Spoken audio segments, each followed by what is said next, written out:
Bruh. I had a blast from the past. A blast. I really did. I did. So, I don't know. You know how when you just like come across something that you didn't remember how nostalgic it was?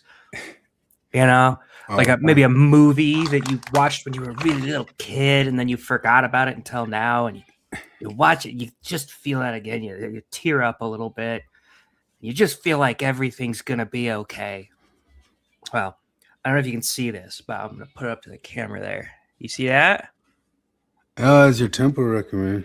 No. Is it not? I mean, I can't see it. I got kind of. Let me make the screen smaller. It's. Is it not? Oh, your COVID vaccine. Yeah, it's my vaccine. Same thing. Man. It's the same thing. You have to have that. Thing. It's a different temple. You have to have that to get into the temple. Is all of society. I don't know. I just saw it and I just got that. Oh yeah. Oh, remember COVID? I remember. Oh, remember wearing masks inside? Oh, I remember. Remember not being able to go to the fucking beach and getting arrested if you play catch with your kid? I remember. It was the best of times. Remember NPR saying that protesting Black Lives Matter is good? I remember. There's Steven. Yeah, it was the best of times. Which reminds me, it was the anniversary just a couple days ago. I have the thing here of this. Yes. I was actually going to have that be the thumbnail. What's that say? Dozens of public health and disease experts have signed an open letter in support of the nationwide anti-racism protests. White supremacy is a lethal public health issue that predates and contributes to COVID-19, they wrote. That's so... Okay, so that was already 6 retarded. years ago. That's already retarded. That they're like, you want to know who supports our anti-racism protests? Who? Bunch of doctors. Why? They're using their expertise. How does their expertise lend to that? Well, you see, white supremacy is a public health issue that, you know. I remember Fauci saying it on air. Yeah, I get the metaphor you're trying to draw here. Also, it contributes to COVID-19. All right, what the fuck? You fucking retard. You can understand like cognitive dissonances in the world. We've all had them at one point or another. There's probably some I'm holding right now that I could even like think out if I really think about it. But like, who listened to that and was like, that makes sense? Gives it like a John Oliver. Yeah, that makes sense. Right. Like everybody had to have been like, okay, yeah, okay. You know, it's like an otter building a popsicle stick fort. It's not going to be very sturdy, but you know he fucking did his best. Is that a real one, or did you make it up? No, I just make it. I like doing that. You can just do John Oliver similes that don't make sense, but they're a joke. It's like a chihuahua with autism trying to take an SAT. It's not going to work out too well, but it's sure going to be a bumpy, fun ride. It's like a giraffe without a long neck. He's not going to reach. Right. There's a specific structure to it. There's always animal, adjective to describe animal in a way that you don't typically describe animal, and some absurd thing that animal is doing. I need to do like a deep dive and like dig into like all the times he's done this. It's just such a retarded like Reddit tier formula. There's a punch. There's a touch up or whatever they call it in comedy, where he then yells at the animal. And it's always the same cadence too. It's part one of the punchline is and then part two. Yeah. It might not be what we wanted, but by golly, it's what we get. I heard just this week Crowder went over the amount of writers that were on Colbert's show. He had 24 writers. Like that's so stupid. Like, why did they need all those writers, especially when 75% of the show was just interviews? I guess you have to do one skit a night and maybe 7 jokes, and they were all Trump related. Like that didn't just take one person 4 hours a day to do. Oh, dude, I know. They should hire us. We could phone in bullshit Trump jokes. I sometimes wonder, every time like you see these like movies and these slop things come up, I wonder if, I've said it before, we have to write with the restraints of Hollywood and those writing studios. If knowing those restraints, like just doing it as an exercise, try to still come up with something good. Could you do it? Could it be possible? Yes. Like somebody who knows it's bullshit, but you're going to follow. I watched this whole video one time on some of the things that made Bugs Bunny and all that stuff the best was like the rules that they had for themselves, like the limits that they put like on each character. And the limit on each character is what would make it funny. Like, you know, Roadrunner, they couldn't just, the way comedy or anybody will do any sort of cartoon nowadays, they might just not hold to any one of their rules and break one of them. And like all of a sudden in the next episode, the Roadrunners breaking the fourth dimension and talking to the screen or something like that. No, each thing had to follow its rules, and then they could get more and more and more creative within those rules of that thing. Could you, knowing that you had all the rules of modern Hollywood, pull off a good script? Could it be done? I've lost you. I've lost the volume. Why have I lost the volume? Oh, actually, I muted myself. Sorry. Okay. I said, I don't know that it'd be a good script, but I do know that it would be less bad. And here's part of the reason why I think. Because at some point, you get people who just want to write scripts, you know? And they're going in. And then they see all the woke shit happen. And then the woke shit happens and the rules happen. And they're like, oh, okay, I guess I got to write under these conditions. And eventually, they're just so inundated. All of their friends start spouting the same thing. And eventually, they become at least semi-true believers in it. And once you're a true believer in the rules of the stupid woke Hollywood rules, you're significantly less capable of producing even semi-funny shit than you would otherwise be. So you got the person who's the believer can't write funny shit. The person who's the non-believer but trying to comply with the beliefs, they could maybe write some kind of funny shit. I guess they have the additional restraint that it seems like, I don't know if this was ever written down on any one of their DEI mandates, but it seems like they also have to talk with Joss Whedon talk. Like that must be like some sort of a mandate on that sort of thing. I want to do AI of like old Norm Macdonald clips and just insert Joss Whedon talk into it, you know? Like, Jay, Marlon Brando, he wasn't working for a while because he said the Jews control Hollywood. Well, that just happened. But literally, on God, the Jews said he's okay since he apologized. Did you guys? He's good to get back on the grind. I think it's so funny.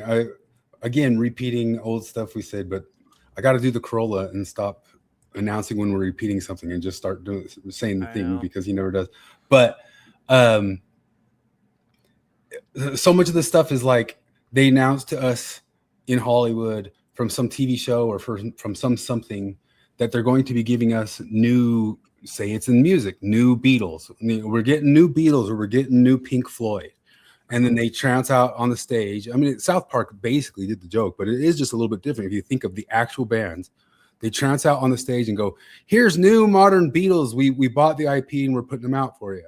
And they walk out Lizzo and I don't know. Kind of Ed Sheeran. And they say, this is Beatles. They're like, we have the IP. It's new Beatles. Like, you say, that's not Beatles.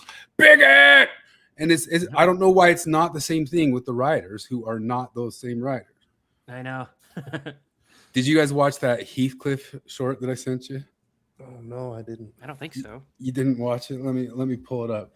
Heathcliff. I do want to say before you pan away from that, I want to just keep this. Maybe I'll just set it as my wallpaper on my phone because this tweet right here, I want to just have on hand at all times for the next time somebody tries to fucking tell me when we argue about COVID. The experts did the best they could with what they had at the time, and as the science learned new things, they changed their. No, they fucking didn't.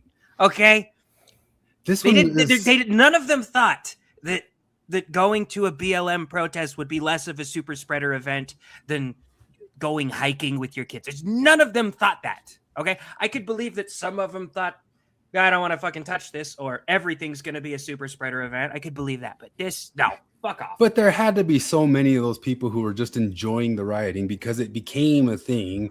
And I think Walsh was correct in talking about it's never really stopped. If you've been following these team takeover things, have you seen those going on around? Yeah. And it was just like an excuse to let's use what the Central Park 5 said. It was a chance to go wilding out. Just carte blanche. Yeah, but there had to have been groups in that heard this announcement and were like, oh yeah, these idiots. You know what I mean? Like they didn't believe it. They were like, yeah, white supremacy. They were like, yo, what a bunch of shit. If anybody asks, like, hey, what are you doing? What, are you a white supremacist too? What do you have against what we're doing? We're fighting white supremacy.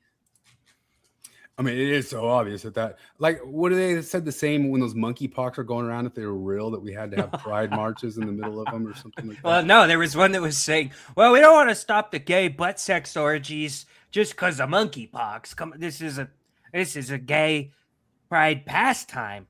They didn't say it like that, but you know. And then like, well, obviously, if there was some supposed pandemic going on right now, what would be happening? I mean, they're already kind of cracking down on those riots happening in, where is that, in London? They're cracking down. When racial riots happen, they fucking crack down.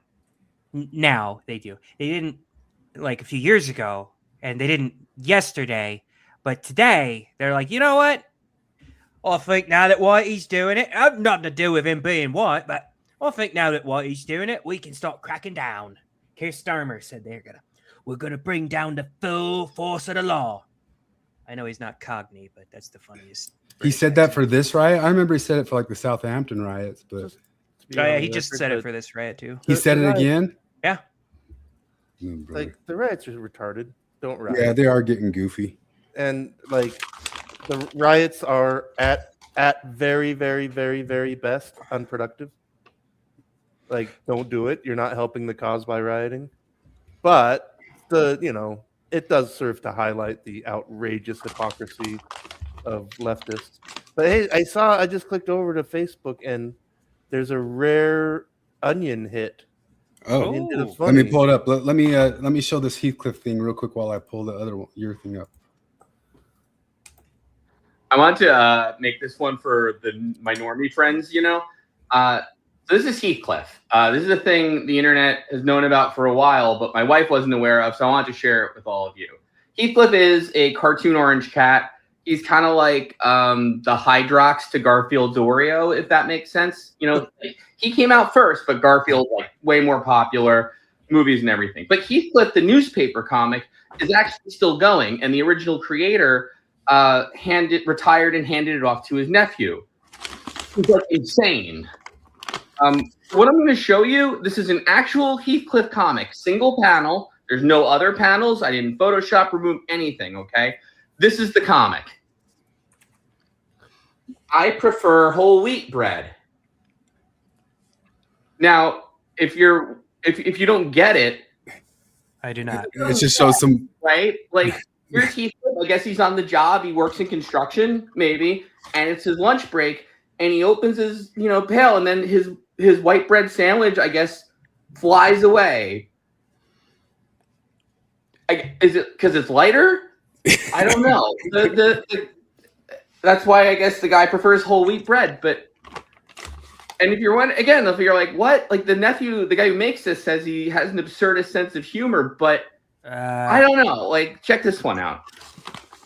Okay, so here is Heathcliff at home with like this old guy who I guess is like his John Arbuckle or something. I think it's like an older couple. I don't know. But I think Troy got it. It's wearing jeans, and so are these mice. And the old guy's saying, "Enough with the jeans." Yeah, Heathcliff, enough wearing jeans, because now I want to go buy wearing them too. Stuff. I don't mind the mice in my house, but the jeans. Like, what the fuck? What are we talking about? Like, but There's hundreds of these. You can Google Heathcliff comics, and they're all like this. Like, it's baffling because there's no joke or anything, but he keeps making this. So, like Heathcliff, he likes cold cuts. Like Garfield likes lasagna. I don't know. He likes ham. It's weird. But here's a meat shop, otherwise known as a butcher, but they call it a meat shop in Heathcliff. And then the man-eating giant never shops here. Because there's no man meat? I mean, the guy, like, he doesn't even, I don't know, like, he doesn't seem relieved. Like, it's just a statement on its own. I love how bad I can't even, like, really parse it. Like, but why is there a man-eating giant? Why would he shop at places? Like, why would he buy meat if he meets, you know what I mean? Like, I don't, like, you can't even try to think, like, what was the joke he was going for? Because there was no joke. It just doesn't make sense. Maybe Troy's the Heathcliff whisperer. I want to make this one for my norm. As it went on, I started almost liking it. Just, he's like, fuck you. This is the joke. I know. I want to go buy all of them. I want to go see what's going on with I almost have a respect for him. But I mean, aren't there a bunch of IPs that are being carried on by the kids and that sort of stuff? Well, The Onion, for one. Like you said it's a rare Onion hit, but at the same time, too, the Onion writers didn't get dumber. They're just a whole different generation of people. They're not the people who made The Onion. Yeah. And what's that one say? I can't see it. Phoebe Bridgers' concert goer dips into bathroom to snort line of Zoloft. It's a rare hit. Like, that's actually funny. Nice. Oh, speaking of that, I mean, I guess I have an ad. I have an ad for an ad read. Oh yeah, we're doing some health food. Porch Time Cruise. Mm-hmm. The Porch Time Cruise is coming up. And the best way that you guys can support the podcast is by subscribing and joining at porchtime.com/join. Smash the like button if you're down for our cruise to Antelope Island and Salt Lake.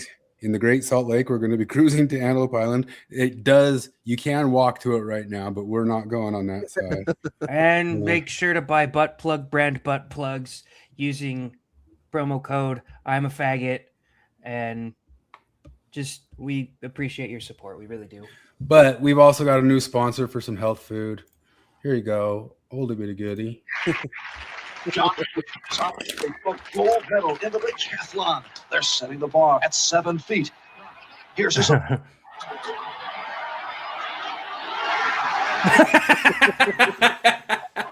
Belushi's won the gold. Now he's going for the world's record. He's making his move. They're in the final turn. He's kicking it in. He's got it. A spectacular time. A new world's record. Unbelievable. What a day for John Belushi. I logged a lot of miles training for that day, and I downed a lot of donuts, little chocolate donuts. It tastes good, and they've got the sugar I need to get me going in the morning. That's why little chocolate donuts have been on my training table since I was a kid. He's got a cigarette in his hand. Little chocolate donuts, the donuts of champions. That's dark chocolate, guys. Don't get the milk chocolate. Yeah, that's the one that won't makes you have flavanols. I didn't get to mention it last time because I wanted to. But that Warren Smith advertisement that just bugged the fuck out of me. Didn't you get into it? I thought you did. Did I? I thought I forgot. He was doing native hydrate, and he had that stupid line in there talking about the importance of electrolytes, and he said, and we all know that, as we know that when it comes to hydration, water alone is not enough. I was like, wait, hold on. It isn't? How the fuck did we survive? For eons. Not eon. I don't know. How long is an eon? Maybe I'm overshooting it there, but for a long time. How did humans make it? We didn't have Gatorade. Doesn't have electrolytes in it. It's what parents crave. What parents crave. Maybe I did mention it. I don't remember. So 6 years ago, I mean, I can't get over. I mean, we should just have this hanging up on walls everywhere when people talk about. I was just listening to Quick and that new strong guy who was talking about the decline of the church. They were just talking about him on Mormon discussions last night. and the guy was talking about the youth have a decline in trust in institutions, and I don't get why that is. And I'm an older guy, I don't get it. I still trust all the institutions. Wait, who said that? Strong. He's that person who Jacob was talking about, who's gone around and done all the surveys on how many have left the church. Was he born yesterday? I don't know. He's just towing the boomer line, as he'd say it. It would be very difficult to pay even the slightest amount of attention over the last decade and not have a little bit of distrust, or at least understand why other people do. How many institutions are lying in this tweet? You know what I mean? At that time, it was Twitter, big tech, it's NPR, it's the dozens of health experts.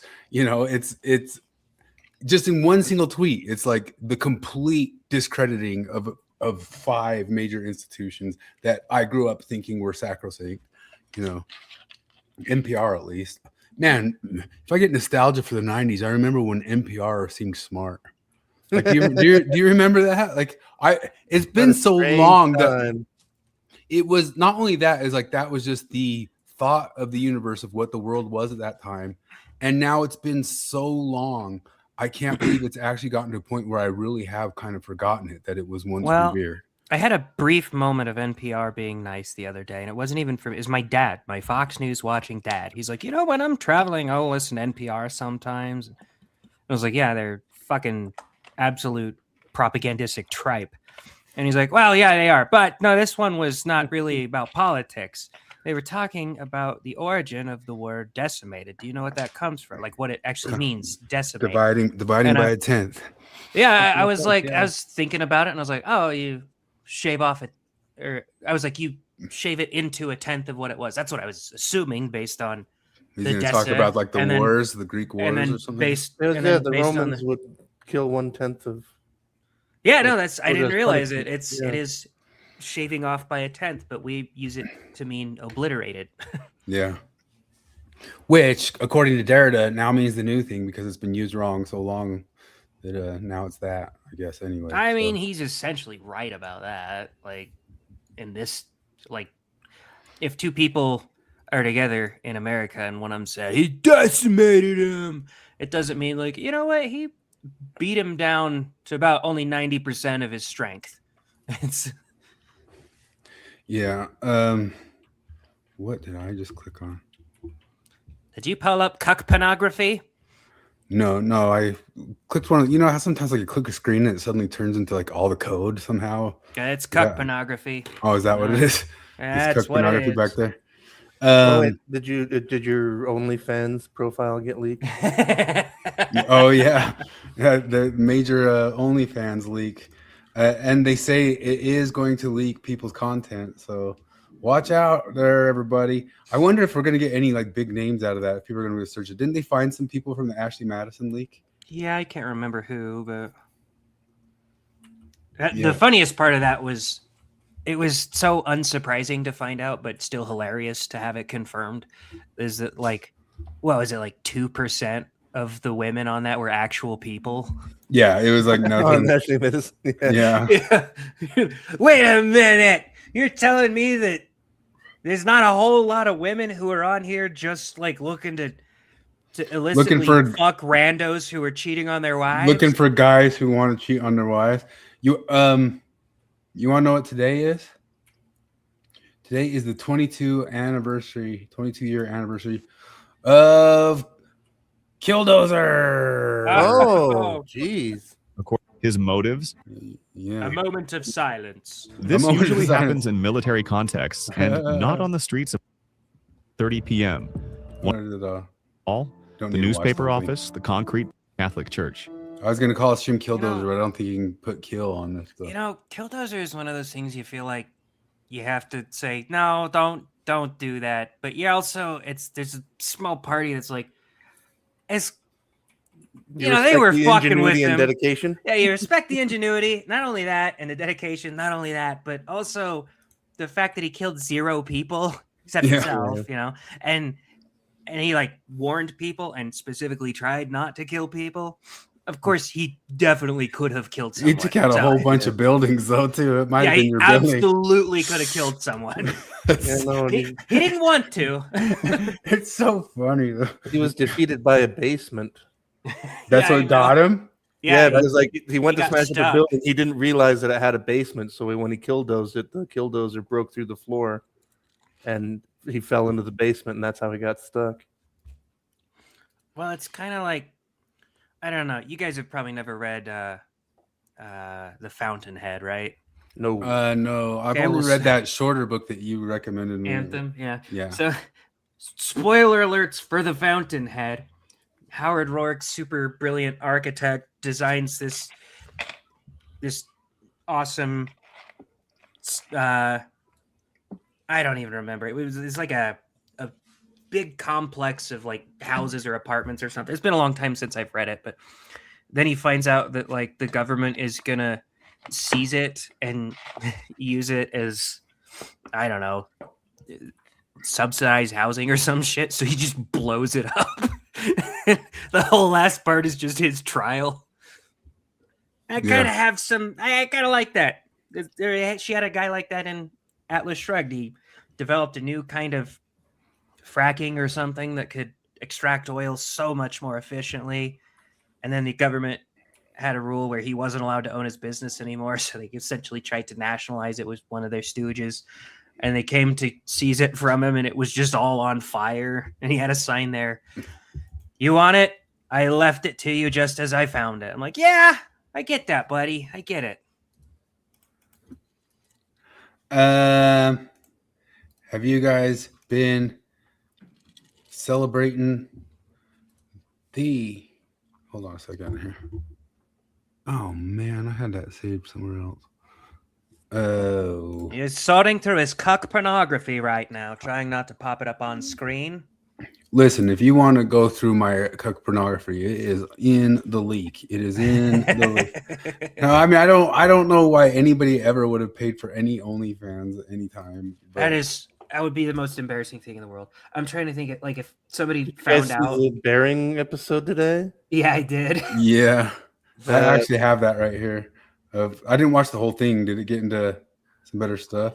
Well, no, it's because apparently he had a clip of Caleb Hammer. Oh yeah, where it's a couple, and at first they're talking about how the ladies complaining that they don't have sex anymore, and he's kind of making an excuse. He's like, oh, I get tired and stuff, and then Caleb goes through his spending and reveals live on camera that he spends a bunch of money on OnlyFans. It was like $125. He didn't know that. Yeah, it was like $125 a month that he was spending on OnlyFans, and it's funny because the guy's how much did you say? It was like $125 a month, I think. Oh, it was, that is less than I thought it would be. Actually, no. So, what was it? It was $35 a month per subscription, and I think it was $4.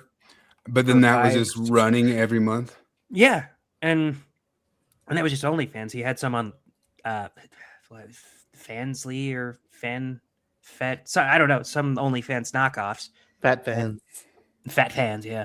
But the funniest part is that, like, this dude is going on to Caleb Hammer, and he understands they're going to dig into his finances. Like, it's not like he was blindsided by that. So, yeah, she's trying to explain that he won't. She's like, the last time he fucked me was a month ago, and nothing since then. I'm really frustrated. He never had sex with me, and it really sucks. I try to initiate. He's like, I still love you, babe. And then she finds out he's spending hundreds of dollars a month on porn. And she's like, fuck you, fuck you, fuck you. Oh, man. Troy says he wants to come on and do a degenerate book report on the Ayn Rand stuff. I mean, I guess I'd read Fountainhead, or what's the other one? Atlas Shrugged. Those are long though, right? I don't know if you want to commit to Atlas Shrugged. That one is fucking long. How long is it? It's like Brothers Karamazov. Oh, well. She's also a Russian, right? So it's at least as good. Yeah. She is a Russian. I told you guys I've been listening to Slaughterhouse 5. Troy, have you read Slaughterhouse 5? Because I had no idea. Written in 1969, you know about it. Kurt Vonnegut, the guy who wrote Harrison Bergeron, the story we all love, which is about the 156th, 157th, and 158th Amendment, where everybody had to, like, smart people had to have loud buzzing noises in their ears to dumb them down to be equal to the rest of society and that sort of stuff. Harrison Burgon. Slaughterhouse 5 it's totally about Troy says a Vonnegut fan. It is completely about determinism. I mean, it's kind of an argument for determinism, like the whole thing. And I was kind of shocked to come across that in 1969.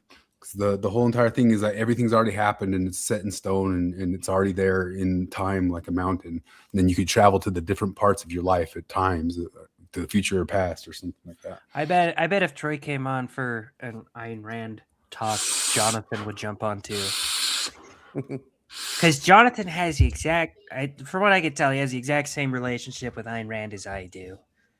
Like, I liked Anthem. Anthem actually kind of reminded me a bit of Harrison Burgon. Oh, I really like Anthem. I have no like philosophical complaints with Anthem, because that doesn't really at all get into her objectivism stuff. It's just all individualism. But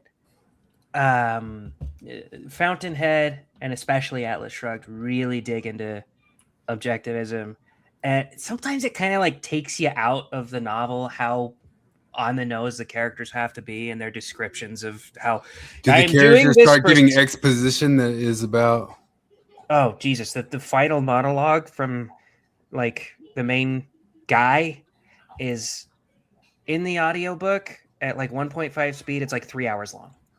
Oh man, I don't even get, like, it's nuts. But they'll have to explain to you why they're doing things for their own selfish desires, because that's her whole thing, is everything is self-interest, right? And to an extent she's right, but also I don't know, it's obnoxious. Like, one of the characters is in love with another character and they're gonna have sex, and they have to do one was like, I just want you to know that yes, I'm gonna have sex with you, but I'm not doing it to please you. I'm doing it for my own selfish sexual gratification, and that will please you in the process. So it's good that we have this mutually beneficial sexual encounter. But I mean, I wouldn't, even if it didn't gratify you, I would still do it. How romantic! Maybe you read that book that Jonathan was telling us about. What book? Philosophy. What was it? The Objectivism? No, he was Bronze Age pervert. Bronze Age pervert, and it wasn't a book. It was his, because when he was first saying it, he used his actual name, which I knew I'd heard before, but I couldn't piece it together. I'd read Bronze Age pervert. He's kind of this big popular guy all over the internet who basically kind of goes and pushes Nietzscheism. It's just hard Nietzscheism. It's really all it is. And he wrote some paper in high school about, like, it's kind of like Jordan Peterson's, not high school, college or something like that. His treatise on how to be a Nietzschean in the modern era and do everything in the Nietzsche way, which is just basically kind of what Rand is saying there a little bit. Just make your own morals and go be your own person and do your own thing and stop worrying about the lion doesn't worry what the sheep think about him type stuff. Yeah. You know, I used to listen to Bap. He has a podcast and he's this German dude. He talks like this and he talks like this, just like all the way through. He's German Bernie Sanders? He's German Bernie Sanders, yeah. And I guess he's a bodybuilder, because if you notice, like, a bunch of the 12 rules for life he gave were bodybuilder type stuff. We need to get to the top 1% of the top 1%. That's what he sounded like. Just give it a little bit more. We need to get to the top 1% of the top 1% and tax them at 6,000%. Have you guys been celebrating the reason for the month, which is Yay! Men's Health Month? Oh, no, fuck off, bigot. What? That's what month it is. Celebrating butt sex. Okay? No, this is Men's Health. It really is Men's Health, celebrated every June. I'm so fucking sick of you guys trying to usurp Men's Health Week is coming up. June Why do I care about men's health? There is an prostates. There's a lot of overlap with shirtless men with muscles. That's true. They're healthy. Colts want to know if we were going to cover minifigs of the Lego stuff. Do you guys want to talk about the Lego stuff? I have the Lego stuff. I'll tell Morgan to come. There was breaking news. Morgan's been on it. She's been fucking obsessed with it.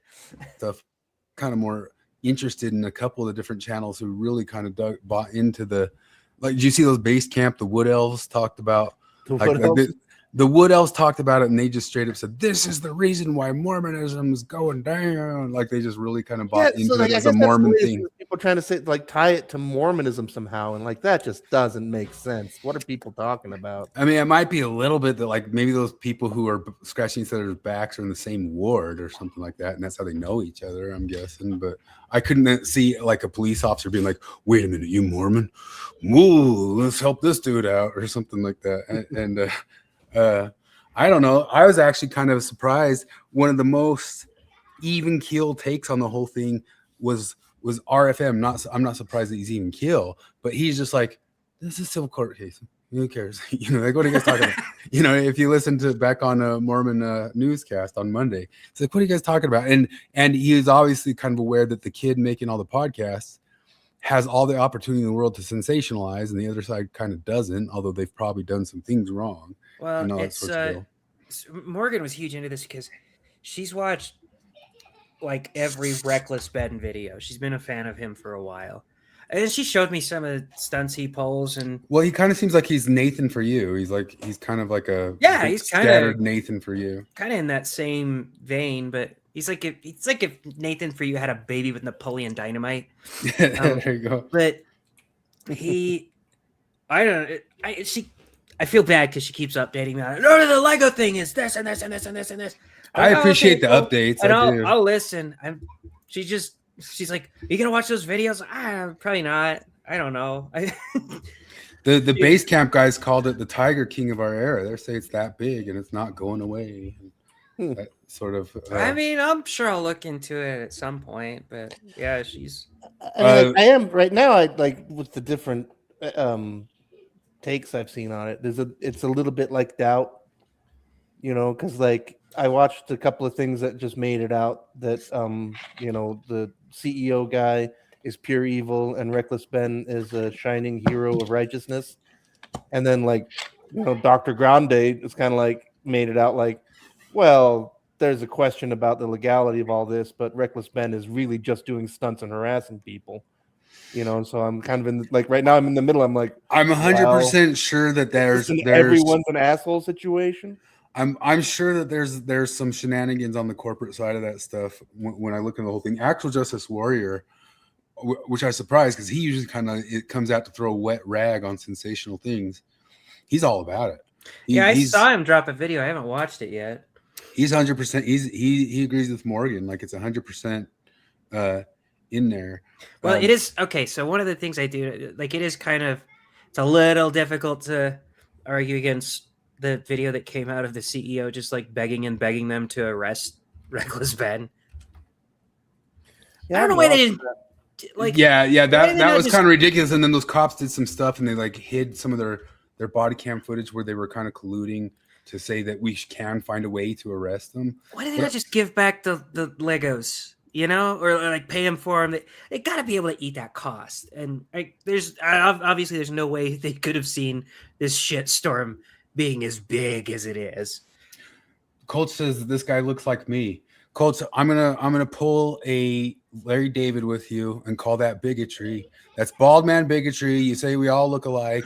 Like that's bigotry. He's got a similar scowl. Do I have that scowl? You got that resting grumpy face. I do. Like, a lot of people notice that. They tell me to smile and go, "You are not a feminist." Smile. You tell me. Smile more. Those jowls come from like the resting grumpy face. I can see it. I can see it. That especially when I'm in my bulk phase. Like I'm right there. Has an old lady ever like complimented your looks or something? Me? Yeah. When I was young. Yeah, I know. Like an old lady telling you that like you have such a nice smile. Doesn't that just feel kind of good?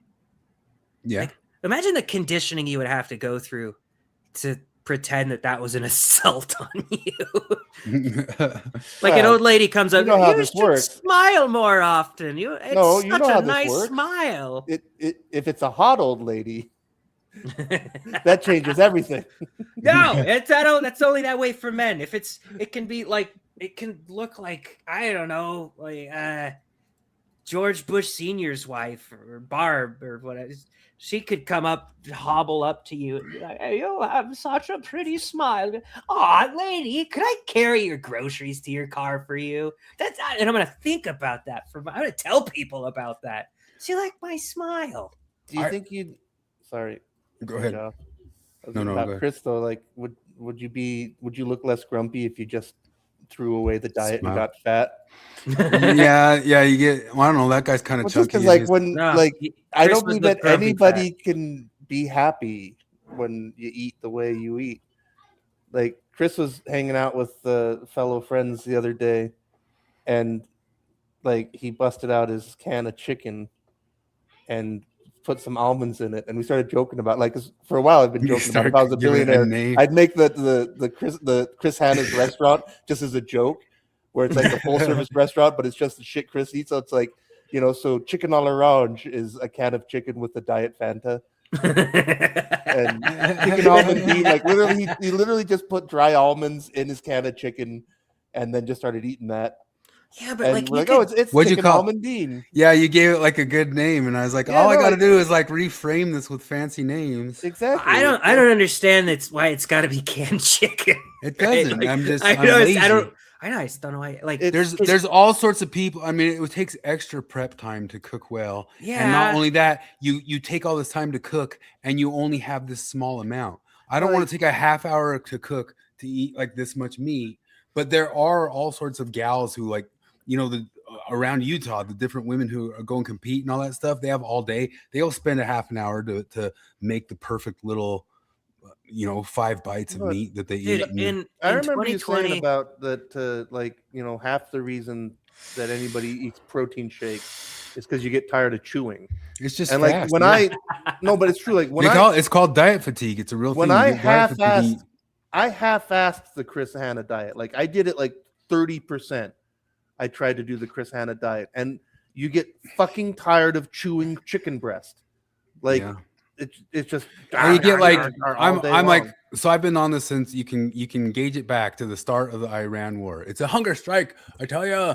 I don't know why I chose that day. It's just dumb luck, so I could like time back to that. But you start kind of going nuts that you haven't had something crunchy in a while, if that makes any sense. Like you just lose, like different textures are gone. You haven't had something noodly in a while. I don't know. See, I did for 8 months during 2020.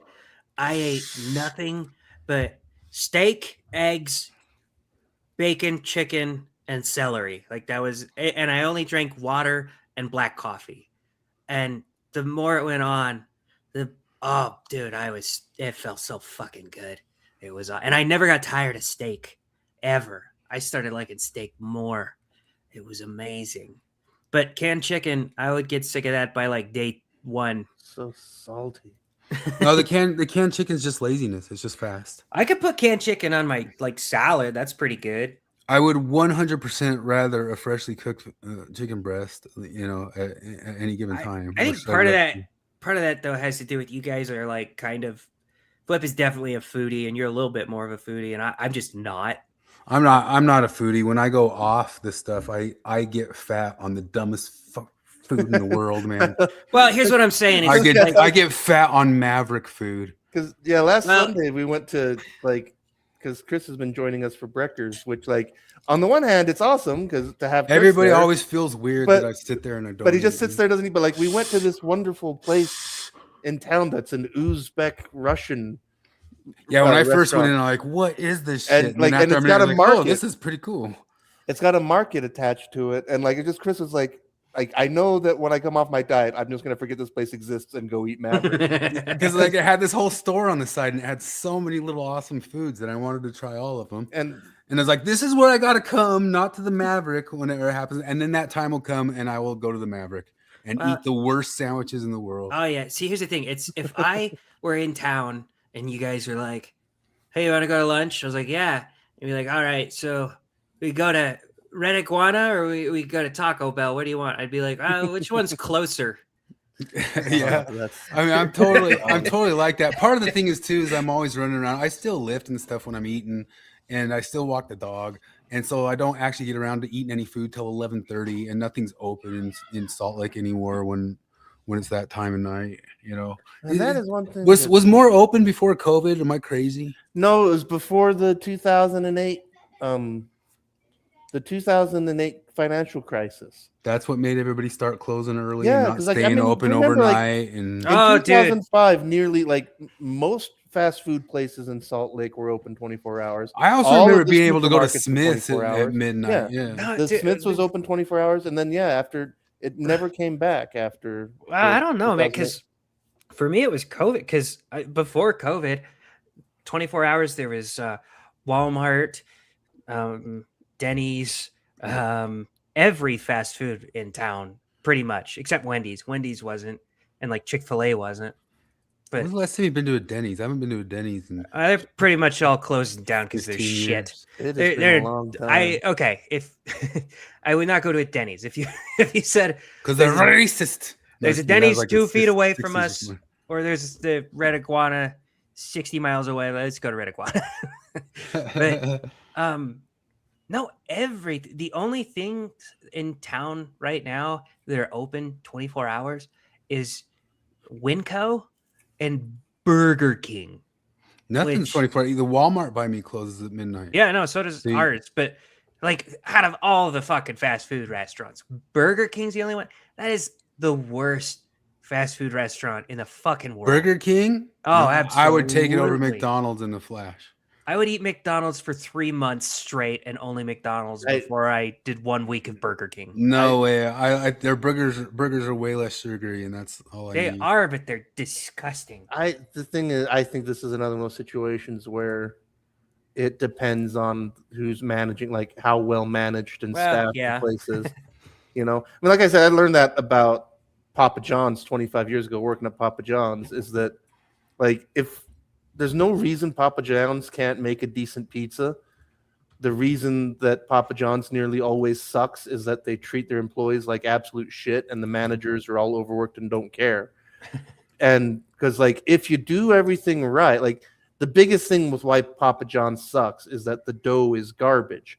And the reason that the crust is garbage is that the managers shortcut the proofing process. Because like when it's supposed to be done correctly, like they're supposed to like take it out of a freezer 24 hours before, and you're supposed to let it come up to temperature slowly in the refrigerator. And like if you proof it properly, it takes like a full 24-hour cycle. But in order to save a bunch of time, Papa John's managers will take it out of the freezer and then put it in a warm part of the kitchen and bring it up to temperature within a couple hours instead of slowly over a day. And that's the first thing that makes it terrible. And then if it's not slapped out and handled properly, like if you ever wonder why does Papa John's bread taste like chewing gum, have the texture of chewing gum, like that's a big part of it. And then the other thing they'll do is they mess with the ovens. They set the ovens higher, like they put them at like the pizzas get baked hotter for a shorter amount of time. Like it's all these little things. And that's things like, I learned is like, because, I worked at one Papa John's that was well managed. And like, when you do everything right and you prep everything right and you take a little bit of care, it's not a bad pizza. But it sucks because it's poorly managed and everybody just shortcuts. And I really think that's the case with like most Burger Kings and stuff like that. It's the same thing. It's just the speed of anything is what craps it down. Or just I guess when you get in more bulk supply. Yeah, but just bothering to do the best with what you've got. They don't do that because everybody, it's a corporate thing. That's the whole thing about like In-N-Out is that like they're famous for being totally consistent. If you go to an In-N-Out anywhere in the world, you're getting the same fucking product. And it's because they're hard-nosed about like, no, we have a way of doing things. If you're not doing it this way, you don't fucking work here.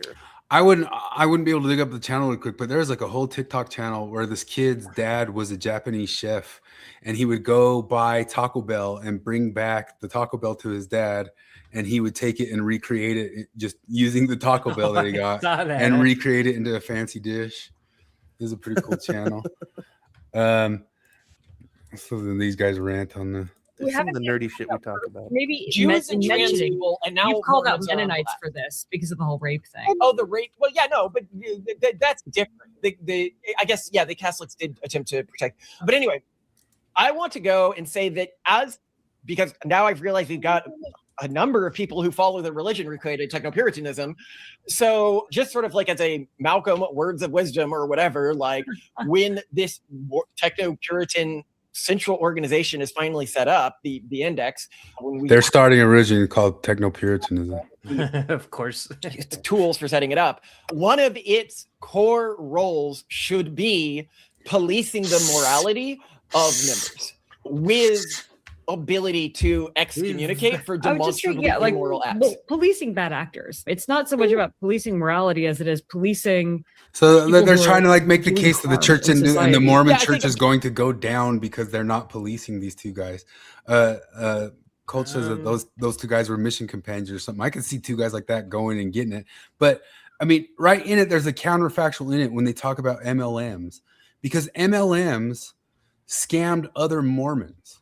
You know what I mean? That's not there for Mormons to scam other people.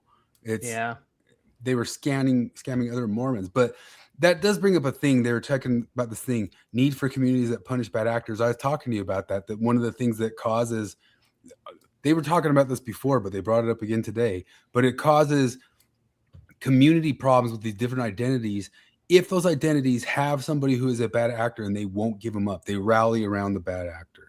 But I don't see in any way, shape, or form that Mormons have yet rallied around these two guys. They just kind of have some bad acting American Fork police officers. Yeah, well, and that might be those guys are bad faith, and they might be rallying around them because they're Mormons. But like, I think in general, Mormons aren't going to rally around that.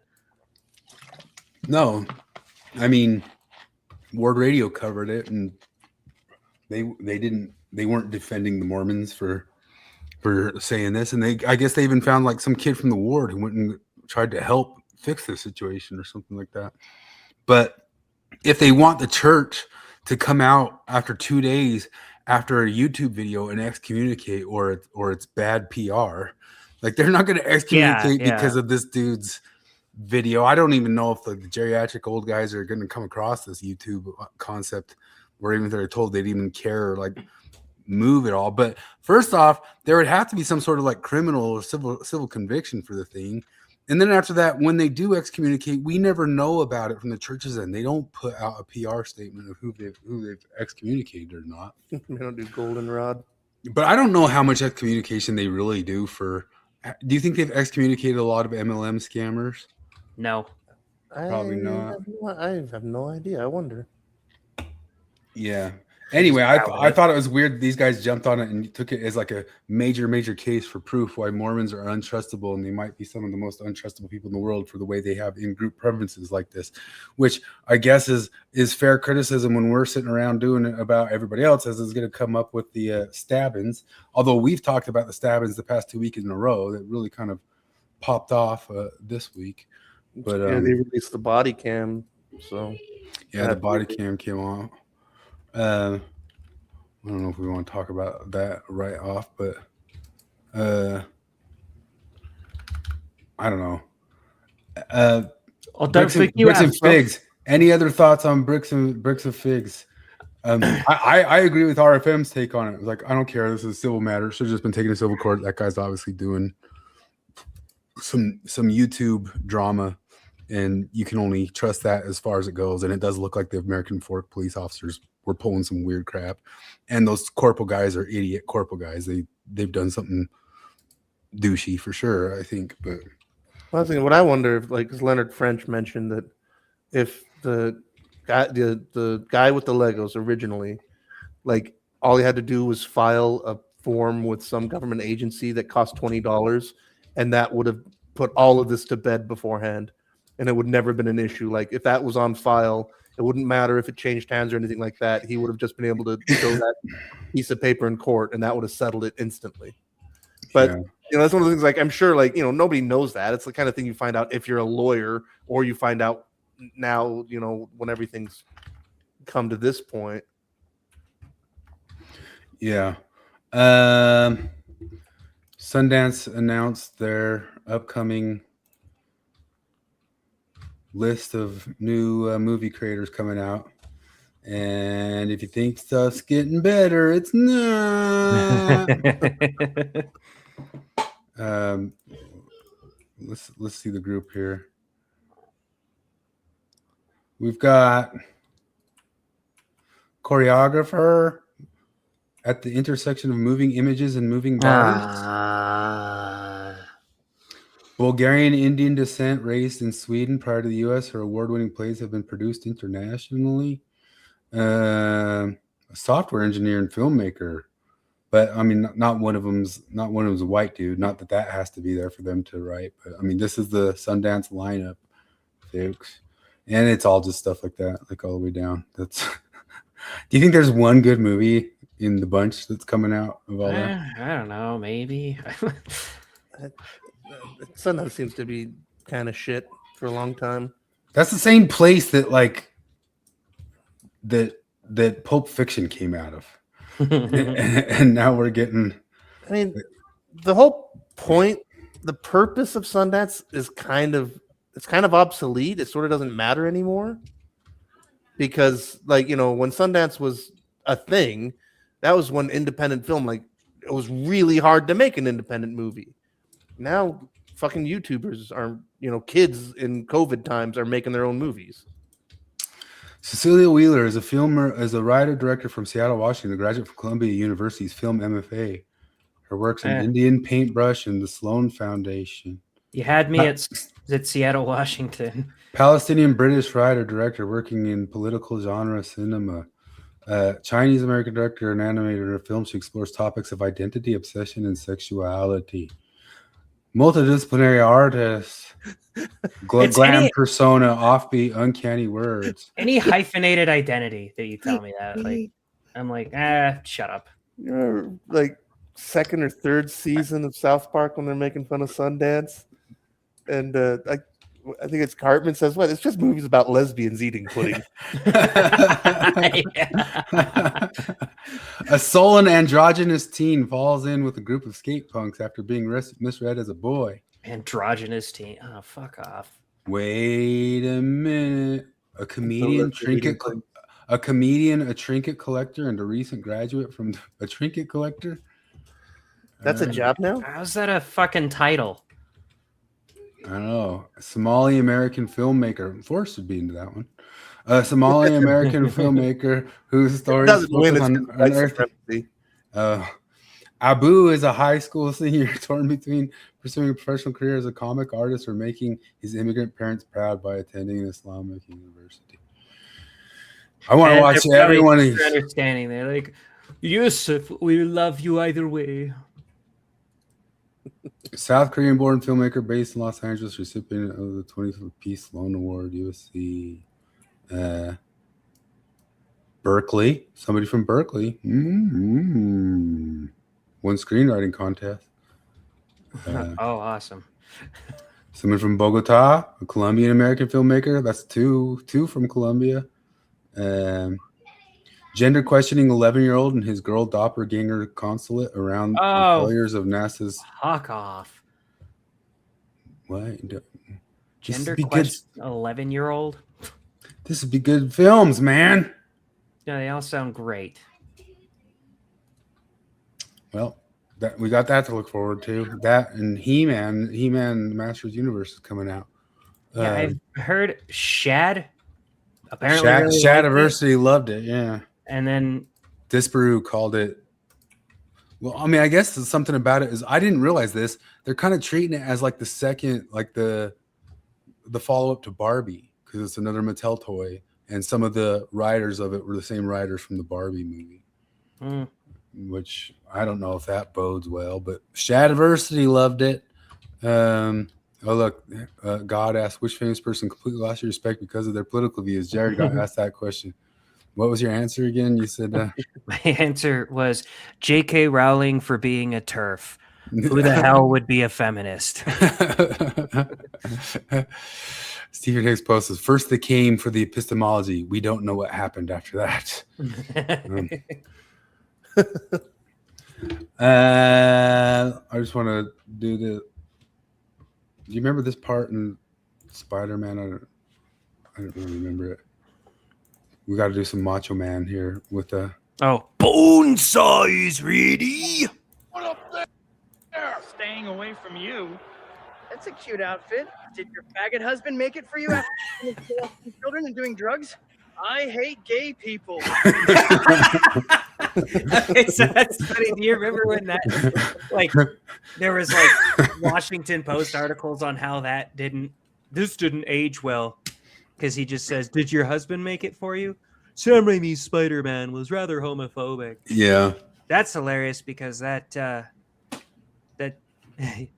you should play it again. Awesome. yeah. If they want an update, it has to be, did your wife's boyfriend make it? What are you doing up there? Staying away from you.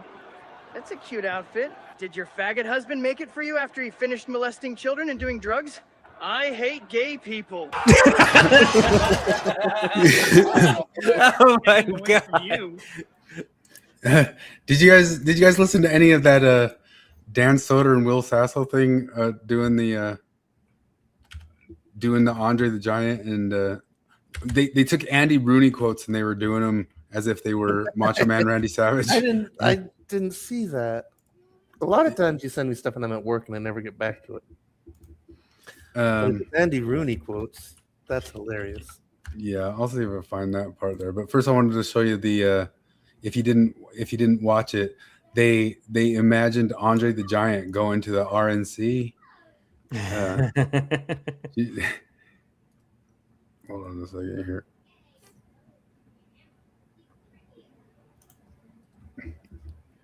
Oh, there you go.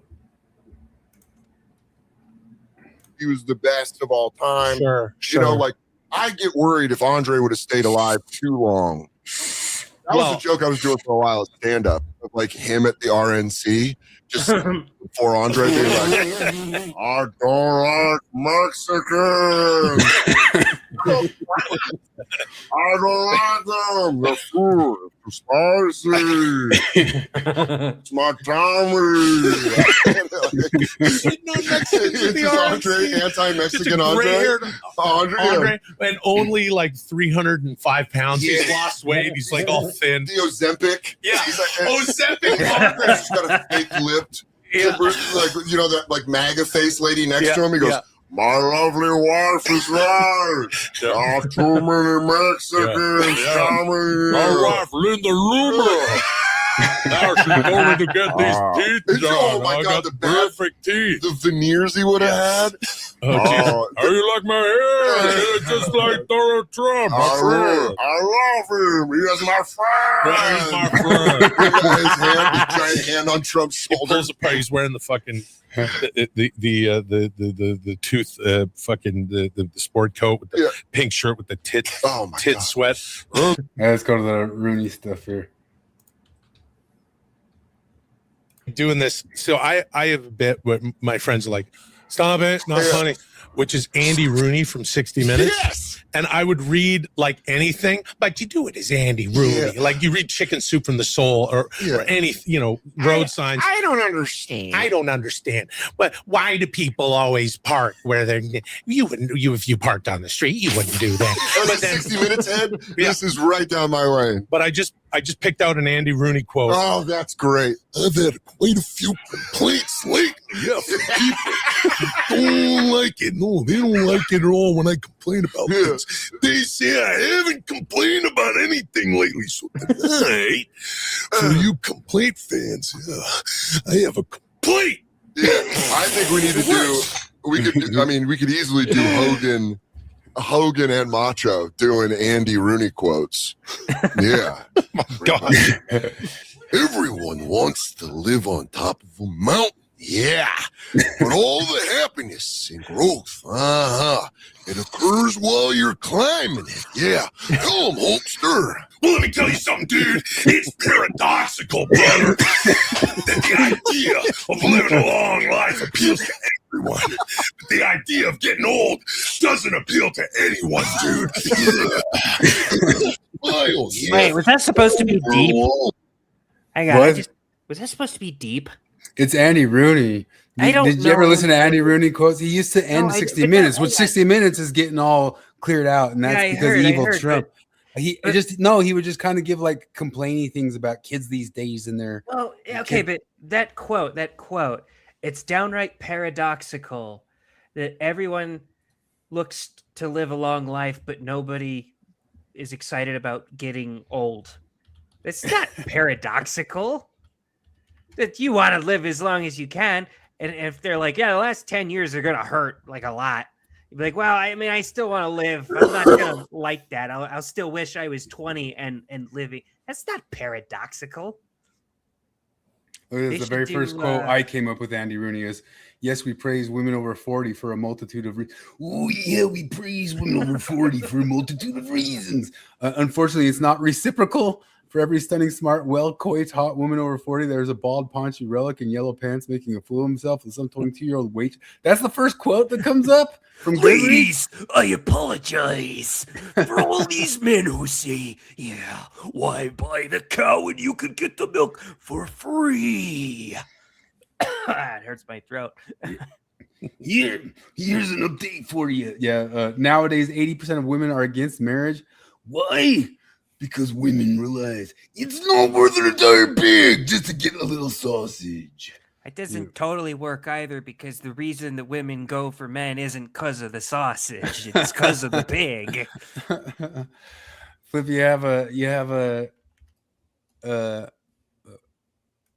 why is that not moving? You have any booth corner for? You talk about Risto's booze.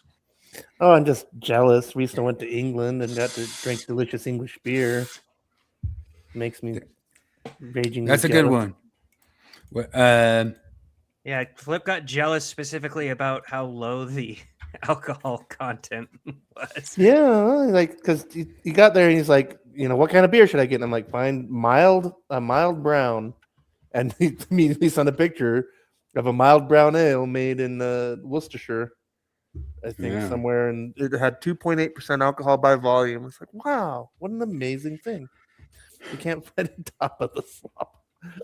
So as all the libertarians champion around how smart and right they are because they're against war right now, this is not a Pride Month thing. That is the Libertarian Party right now. Yeah, it is just gone off the rails. It might as well be. Holy fuck! Going on. Yeah, that's a lot of. Wait, hang on. What's the percentage here? Let's see. Lest Forrest accuse us of singling out childless gays. It's only 3 of them that are not childless and gay, and some of them might be childless or gay, but not both.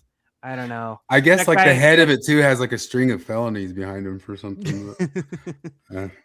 But they're right about war. War shouldn't happen. This one the Backrooms by Jordan Peele. What if the Blackrooms was racist, white people? You want to know what? I haven't seen any of his movies. I don't think. I haven't watched Get Out. I haven't watched that one about flying cows or whatever. I don't know. All my friends loved Get Out when it came out, and I was like, I don't know. I watched it, and I was like, this is fine. I don't know. I like Key and Peele. Yeah. What you can do? Culture Center Backrooms. That was by Casey, but I didn't want to put his name on it, so I cut off the top of it. Yeah, Kevin. Liminal Day Saints. Liminal Day Saints. I like it. I mean, that gives me a sense of calm, a sense of being back in time. Why is homosexuality constantly singled out while adultery is literally listed in God's 10 Commandments and often gets overlooked? Maybe because there's no adultery flag flying on the public elementary school by my house. But we are to the Pride Week. Here's Jackson Washburn. My ahistorical Mormon headcanon is that had Joseph Smith been called as a 21st century young prophet, he would have made a great chaotic bisexual. Happy Pride to all who celebrate.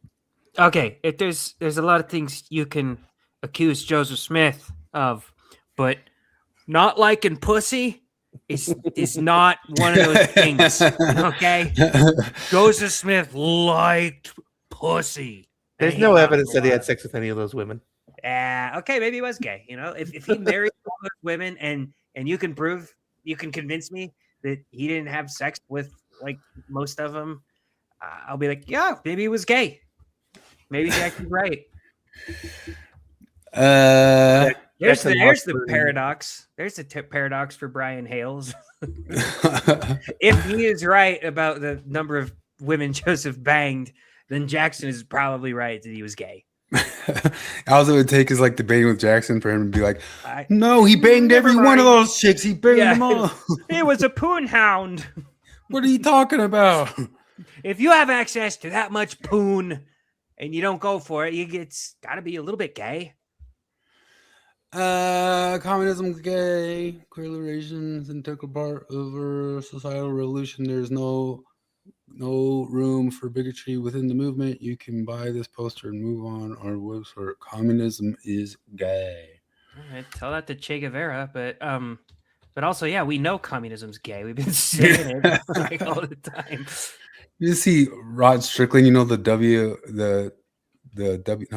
MMA fighter, Rod Strickland, who's always saying the terrible thing. He put out Sean Strickland. Sean Strickland, yeah. Rod Strickland's an NBA player, which I have some stuff on the NBA stuff. Do you know how bad flopping has gotten in the NBA? I have a couple videos on it. It is unreal. It is unreal.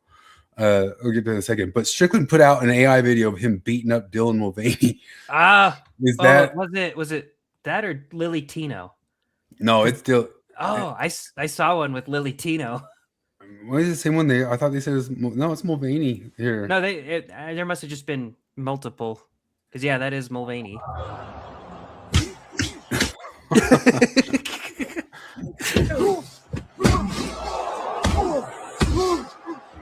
So is that trans violence or something like that? But I mean, it's mean. Violence against women. Yeah, I mean, I guess he's just doing that sort of stuff nowadays. But I heard some guy say, and I think it was kind of true, is like almost all politics is some level of you wouldn't hit a guy with glasses, would you? And everybody's just like looking to carve out their little part of you wouldn't hit a guy with glasses, would you? Just some different level of that. But I mean, we all said like there's always those question marks, like $1 million fight any celebrity. You're like, well, yeah, Elliot Smith, or not Smith, I would say Smith. Elliot Page. Here's a. Did you guys realistically, Elliot Smith? Oh my gosh, but man, these things like the Strickland thing, I click on these things and the tweets are already down. I guess they're too offensive for people. And it'd be too offensive. Like adding there was somebody took Gavin Newsom's pride thing and just had him just left it as it was, as he announced it, but then interspliced a bunch of clips of like the trans people showing their boobs at the White House and stuff like that. Can you believe that even happened? Like why would they let that even happen? Or like twerking in front of babies or all that sorts of stuff. And it's crazy every time Trump does something retarded or degenerate. And can you believe that? Like I remember them doing that when Hulk Hogan ripped his shirt off at a Trump rally. Oh, can you believe this is the state of our politics? Like, dude, our last president just like a year and a half ago had a tranny with huge tits just flashing the entire white, like on the lawn, and posted the picture. Like, are you like, how did they let that? Like, even if you are pro that movement, how do you let that happen? You know? Yeah, I know. It's like if you're, I don't know, if you're trying to talk about how awesome polygamy is and you get a dude and a bunch of like 6-year-old girls who dress up as polygamy, like future second wives or something like that. Yeah, hang on a sec, man. We got to talk about our messaging. So, I mean, there's this joke of logging into social media June 1st and walking back out, and there's some truth to it, but I mean, it really is kind of down this year. Have you guys noticed? It was down last year already. I mean, I saw like all the NFL teams post it and all that sorts of stuff, but it's just not what it used to be already. It is not even close. And then Spencer Cox went and made June Fidelity Month. For some reason, the Everyone's Welcome acceptance crowd got really upset about having to share their month with somebody else. It really is Fidelity Month in Utah? Yeah. Apparently. I didn't know he did that. Which is it's also retarded, but yeah, he's a cuck. Our governor made MILF Day, you little bitches, and you go. Yeah, I forgot about that. Idaho 1, Utah cuck. Of course, NPR said this, and there's Flip at the bottom going, well, duh. Public support for LGBTQ community by corporation has been politically risky. Public relations expert says Pride celebrations struggle as corporate sponsorships dry up. I thought we hated corporations. I don't. Where are we? No, we love them. Support for gay marriage in the U.S. has declined to 65% from a high of 71. That's not very much of a decline. Yeah, it's not, but it's the only time it's declined for a while. Yeah, but like, because I saw that and I was like, it's that thing that we talk about frequently. But that whole thing where it's like they won everything they wanted by 2009. And all they had to do was be like, okay, we won. Yeah, there's St. George in retirement now. Yeah. But like it's, like in the 90s, I would listen to conservative talk radio and I would hear like Rush Limbaugh talk about, the gays won't stop at gay marriage. They're going to want to marry their dogs. Yeah. And, Thanks for making Rush Limbaugh right, guys. Shit. And yeah, it's like when in the 90s, I'm like, dude, what the fuck are you talking about? And then like now I realize like, no, he was just reading queer theory. Yeah. He literally, he was reading and reporting on queer theory, and the same thing with feminism, where it's like when he's talking about feminism, I'm like, come on, who the fuck believes this? And now I realize like, oh, he was just reading feminist scholarship. He was just looking at what's coming out of the universities and reporting on it.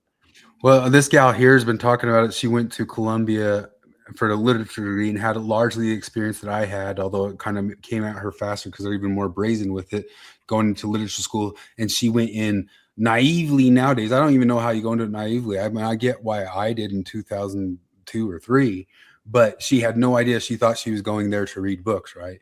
But she got there and it was I ever wrote for my English classes at Columbia University was a final paper arguing that Shakespeare's Twelfth Night was a proto-transgender text. At least it was the best essay according to my English professor. I wrote the paper as a joke after that same professor had taken off points from my midterm exam when I failed to mention that A Midsummer Night's Dream was about queer desire. So I decided to humor her and write about how Twelfth Night was a play about transgenderism.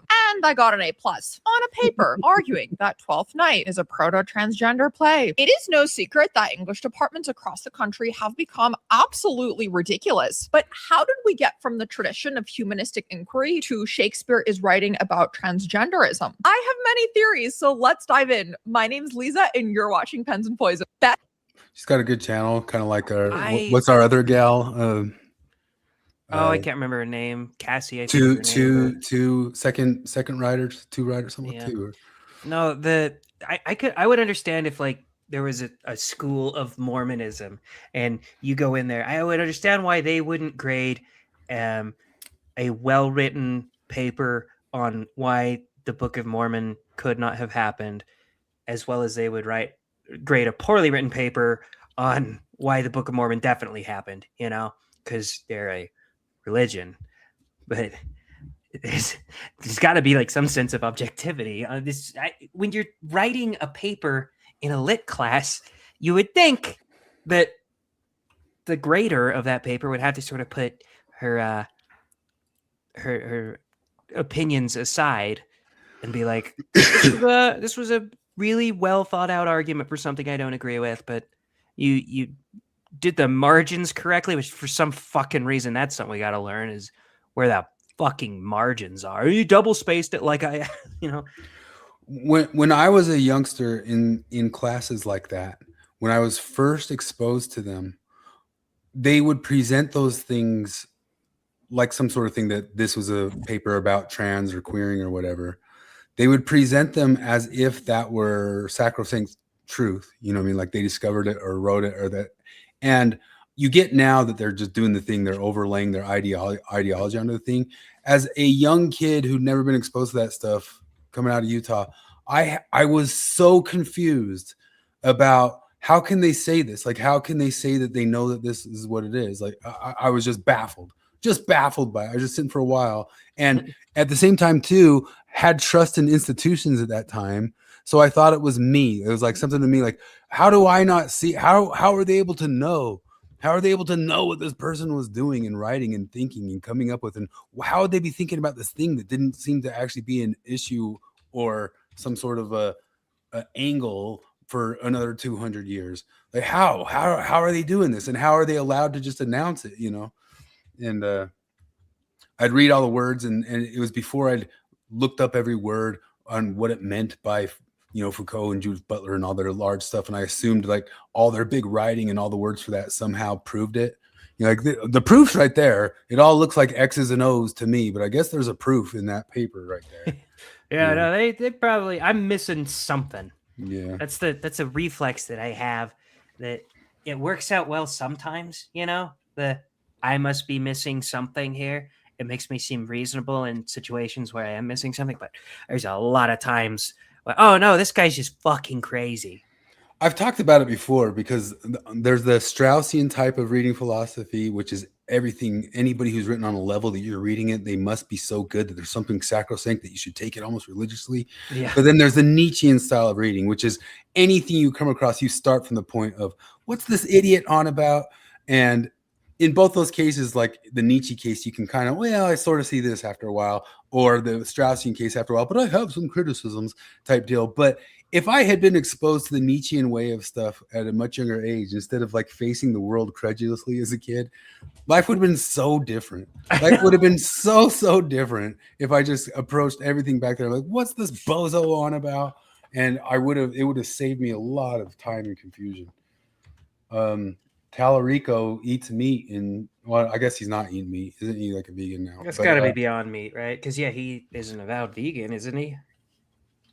Yeah, but he ate it once before. Didn't he retract because he was seen eating meat?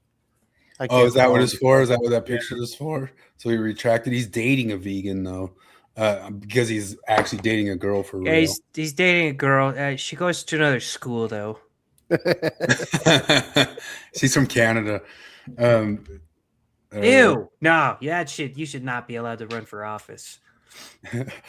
I get the Dan McClellan thing. Jesus never said you can't do this. Shouts James Talarico while drop kicking a labradoodle. I mean, that is basically like Dan McClellan's angle for arguing for anything in the Bible, right? Like it doesn't specifically say the exact thing, so it's never been commented about. So who's to say? Who's to say?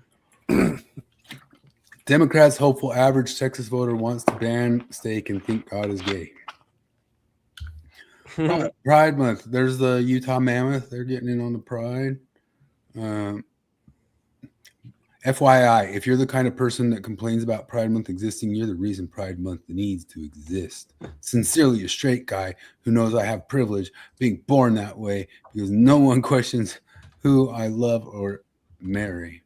Well, unless you go to grad school in literature, then that's exactly what they do. I bet a lot of people would question me meeting and marrying a woman that I met in Book of Mormon class 8 months after I did it. I hope the naked pastor's nephew takes over his comics someday and just starts doing absurdist comic with it because his comics are all so good. They're such ass. Oh, I get his stuff all the time. I don't know why. I always have. I've always done his shit. Yeah. I mean, I just see it around Pride Month usually. I guess because it's being shared on all the ex-Mormon-y websites. So such good stuff. Do you guys know the backstory? I mean, we've talked about the backstory of what's the name of the gay dude that was supposedly killed for that. That they made a Brokeback Mountain for Matthew Shepard. Yeah. And it turns out that's not the story at all. Well, it turns out all of our history was totally the story. Do you know the story behind Stonewall? I've heard it before. I remember. So I know that the lefty story is that there was the tranny that threw the brick because the police were coming in to outlaw gayness. They were coming in to outlaw gayness, I guess what it was.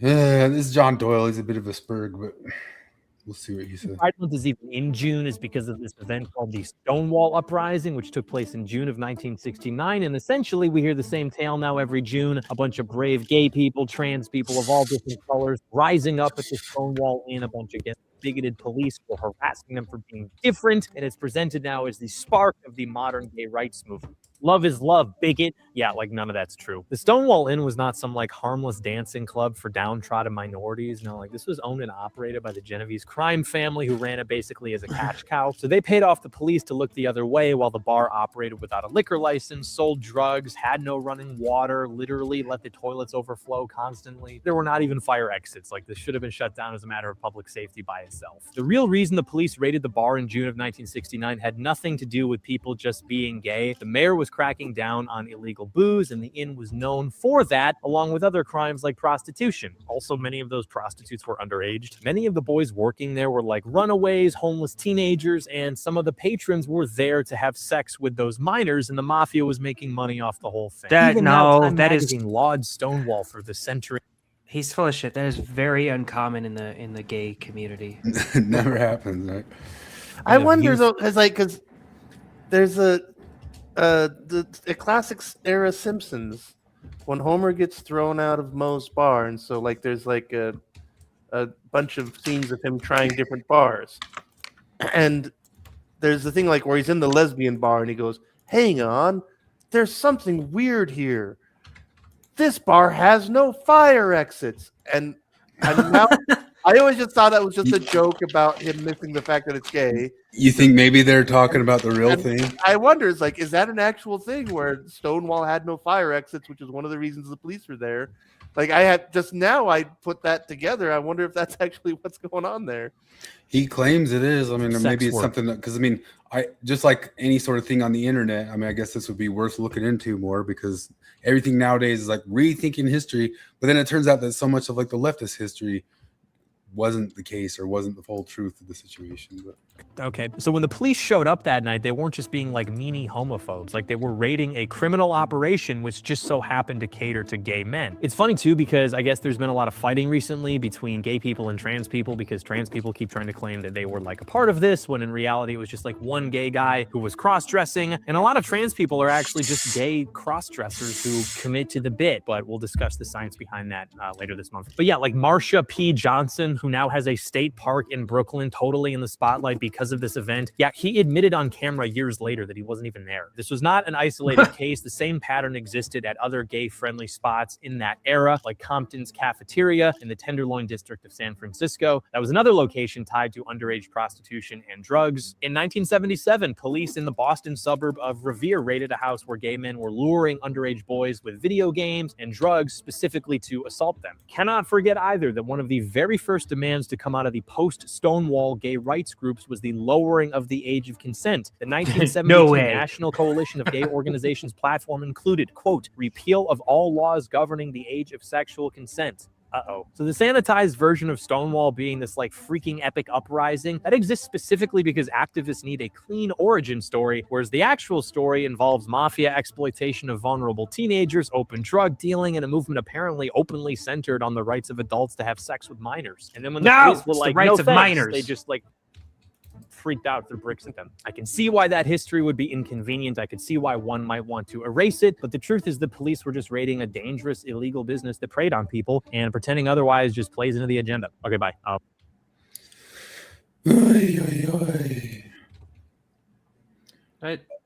I guess if you so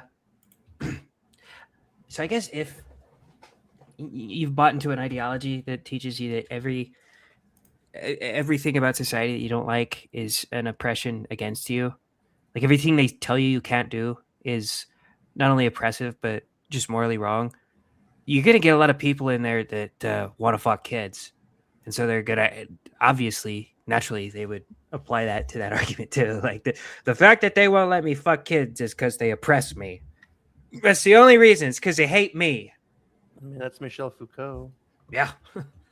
Well, he tried to say they hate kids too. Like, oh, you don't think kids are people, huh? Jonathan shared with us this from, I guess kids this deserve my dog. This Michel group Foucault. Of kids deserve my. The claim that queer content isn't appropriate for young readers is homophobic and transphobic. The people who make these claims aren't interested in engaging with the meaning of purpose of art. They're only interested in excluding and erasing queer people. It's impossible to have a good faith discussion about appropriate books for young readers with these people. And shared with us this group. I guess these are This is Reading Rainbow. Yeah. Oh, That wasn't the same group. That was. There was another group of they're Mormons, aren't they? Those.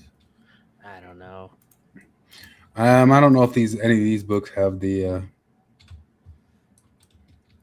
man who invented the high five. Yeah, I don't. I saw that and I don't know. Yeah, who knows? I bet you Reading Rainbow didn't put.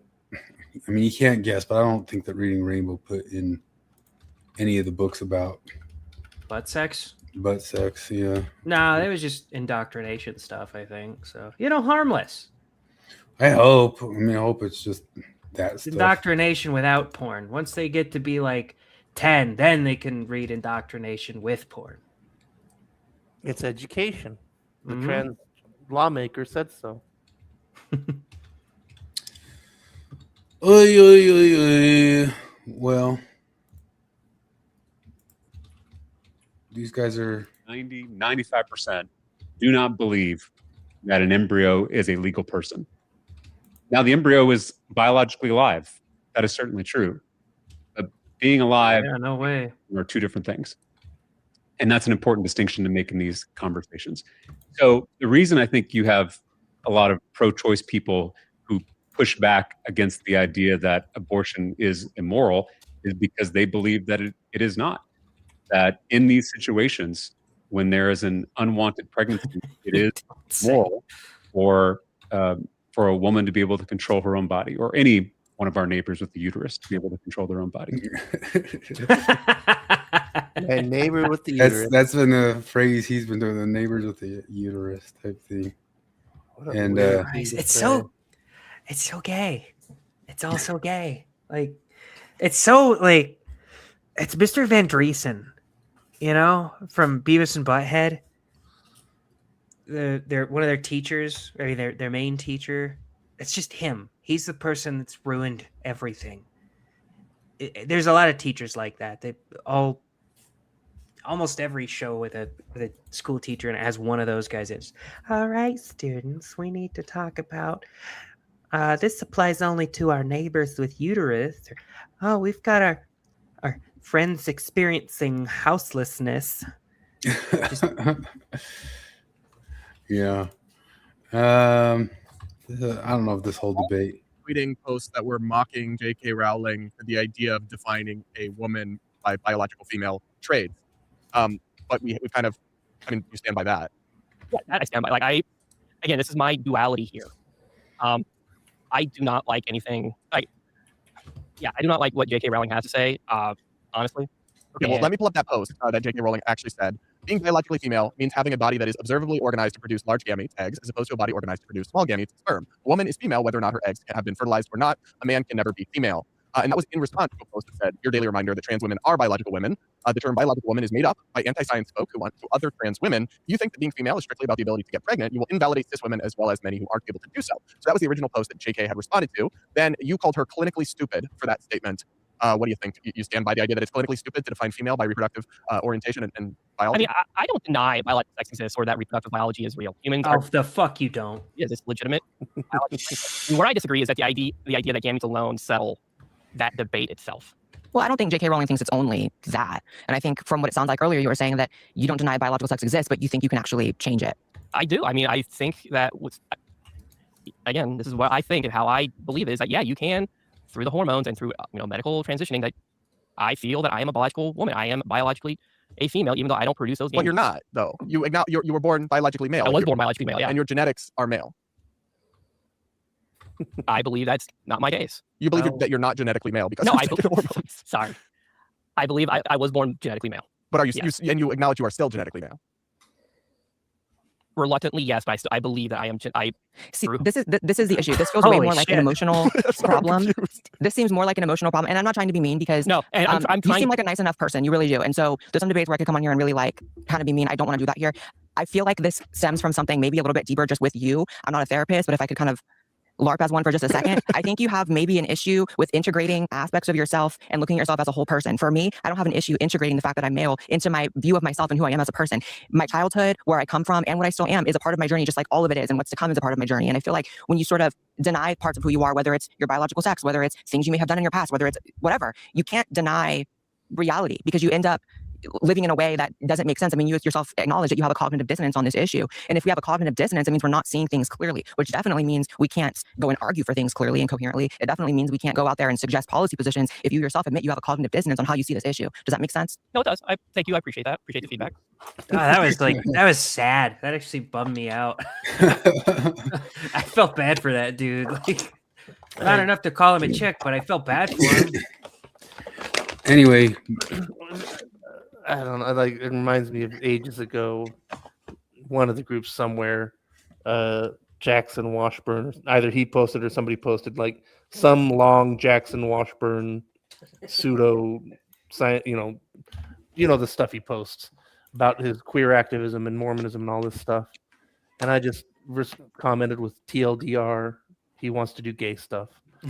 Like, just why? Just whoops, sorry. Just say you want to do gay stuff. It's okay. Just be gay. Stop trying to turn it into a big thing. Just be gay. I had a buddy from school who, like 6 or 7 years ago, had this whole big long blog post he linked to Facebook coming out as asexual. And it was weird because he's married and he got his wife pregnant like 3 times after that. And I was like, man, that must have sucked.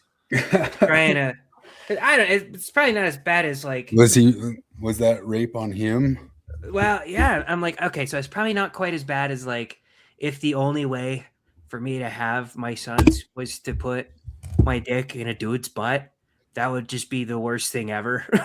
Haven't you read John Lynn's daughter's book on being asexual? Fuck, it does not mean that you don't never want to have sex. They feel wild, sexual attraction and want to have sex sometimes too. Yeah, the thing it that says in the book.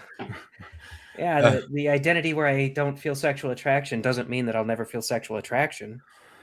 Well, let's wrap up the Pride Month, the start of Pride Month, the start of Men's Health Month with Flip's annual post. You put this post up annually, don't you? One of my favorite traditions. Something like it, yeah. It says, it's not a choice. It's not an accomplishment. Your sexuality is the least interesting thing about you. Oh, June 1st. On the mayor, the Salt Lake City mayor posted a Pride Month thing. And I did a variation of this where I say it's not a choice. It's not an accomplishment. Gay pride is every bit as cringy as racial pride. Yeah. But I mean, because that's like, I don't know, because I think about this a lot. Because I already hear people saying like, well, what's wrong with celebrating culture? I'm like, I wish that pride would go back to just celebrating. I wish it was the thing that it was originally kind of meant to be. Just like, it should have just been like a day or a parade or something like that.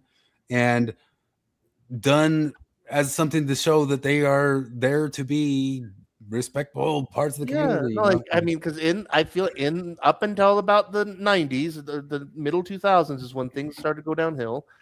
Pride was primarily the message that was louder than everything else was openness and tolerance. Okay, that's fine. Let's do that. Cool. And look, we're good members of the community too, to be celebrated up on a parade float. Yeah. Like well, and then there's that thing. I wish I could find it again. I don't even know what YouTuber it was, but there was some YouTuber that happened to be living in Japan, and he contrasted Vancouver Pride with Japanese Pride, and because Vancouver Pride and Salt Lake City Pride by the way, the Pride Parade is going to go right past my window on Sunday. I live on the street that the parade goes by. You're gonna see so many dicks. And that's things like, and the guy was talking about like, because in Japan they have a pride parade, but nobody is half naked. There are no dildos, there are no speedos, there's no sexually suggestive dancing. Like, what is it about pride and that has to be so openly sexual? And I can already hear the people going like, well, you don't care about when women. It's like, yes, I do. Like, literally, since I was a kid, I've thought that cheerleaders are weird. Like, what do we do? Why is this here? Why is this here? This shouldn't be here. Like, it's been there since time and all memorial and millennia. Speaking of like nostalgia and all that sorts of stuff and the way you thought about things when I was a kid, I thought like senior proms and cheerleaders and all that stuff was a millennia old tradition.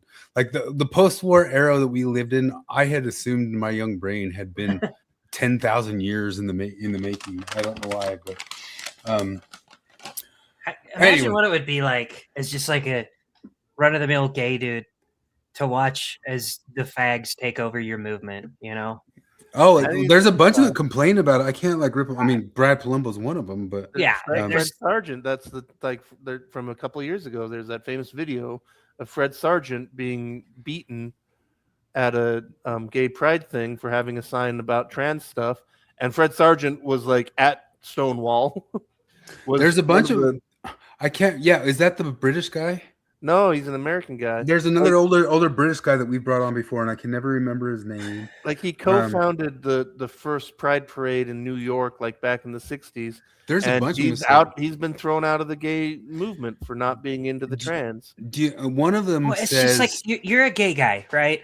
And you're watching as just slowly acceptance starts to move up, and shit's working out, and people are more approving of gay marriage, and all of a sudden people start like putting on gimp suits and ball gags and thongs, and dancing in front of children in parades. But dude, no, we can't.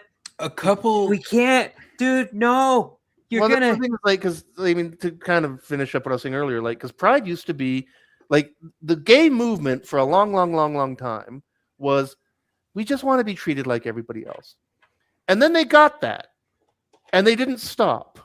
Yeah. Like now, it's not like. Don't treat us like everybody else. Actually, we are extremely special, and we want to be celebrated and recognized for how different we are. You know, where it's like, okay, that's where you turn the corner. Like that's where you some of those.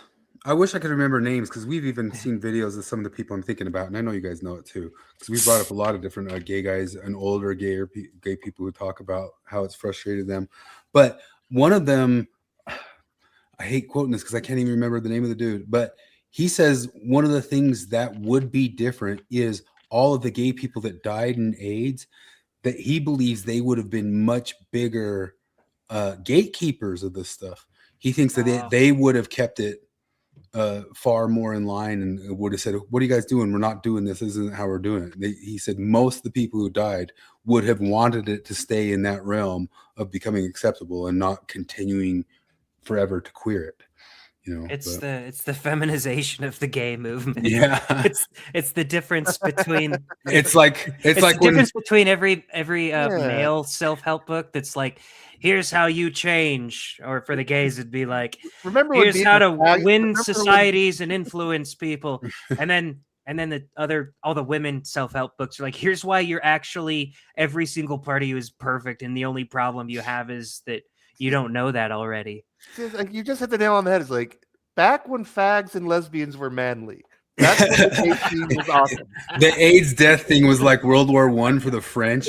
Like all their tough guys just died off right there, and now they're just they were on the front lines. Yeah. What if World War I hadn't happened and we didn't lose all of our toughest like at those things in World War I and II? Every one of these countries wouldn't be going through all this right now. I blame World War I and II.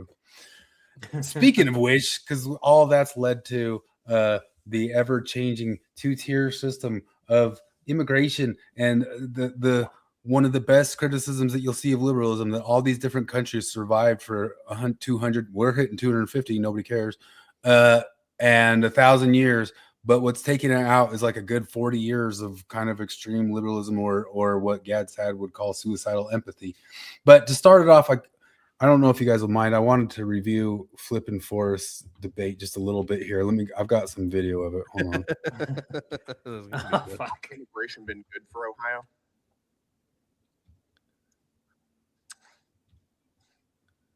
You know, that's really outside of my purview of You're a state senator. Would you like to see more well, immigration from as far Somalia? as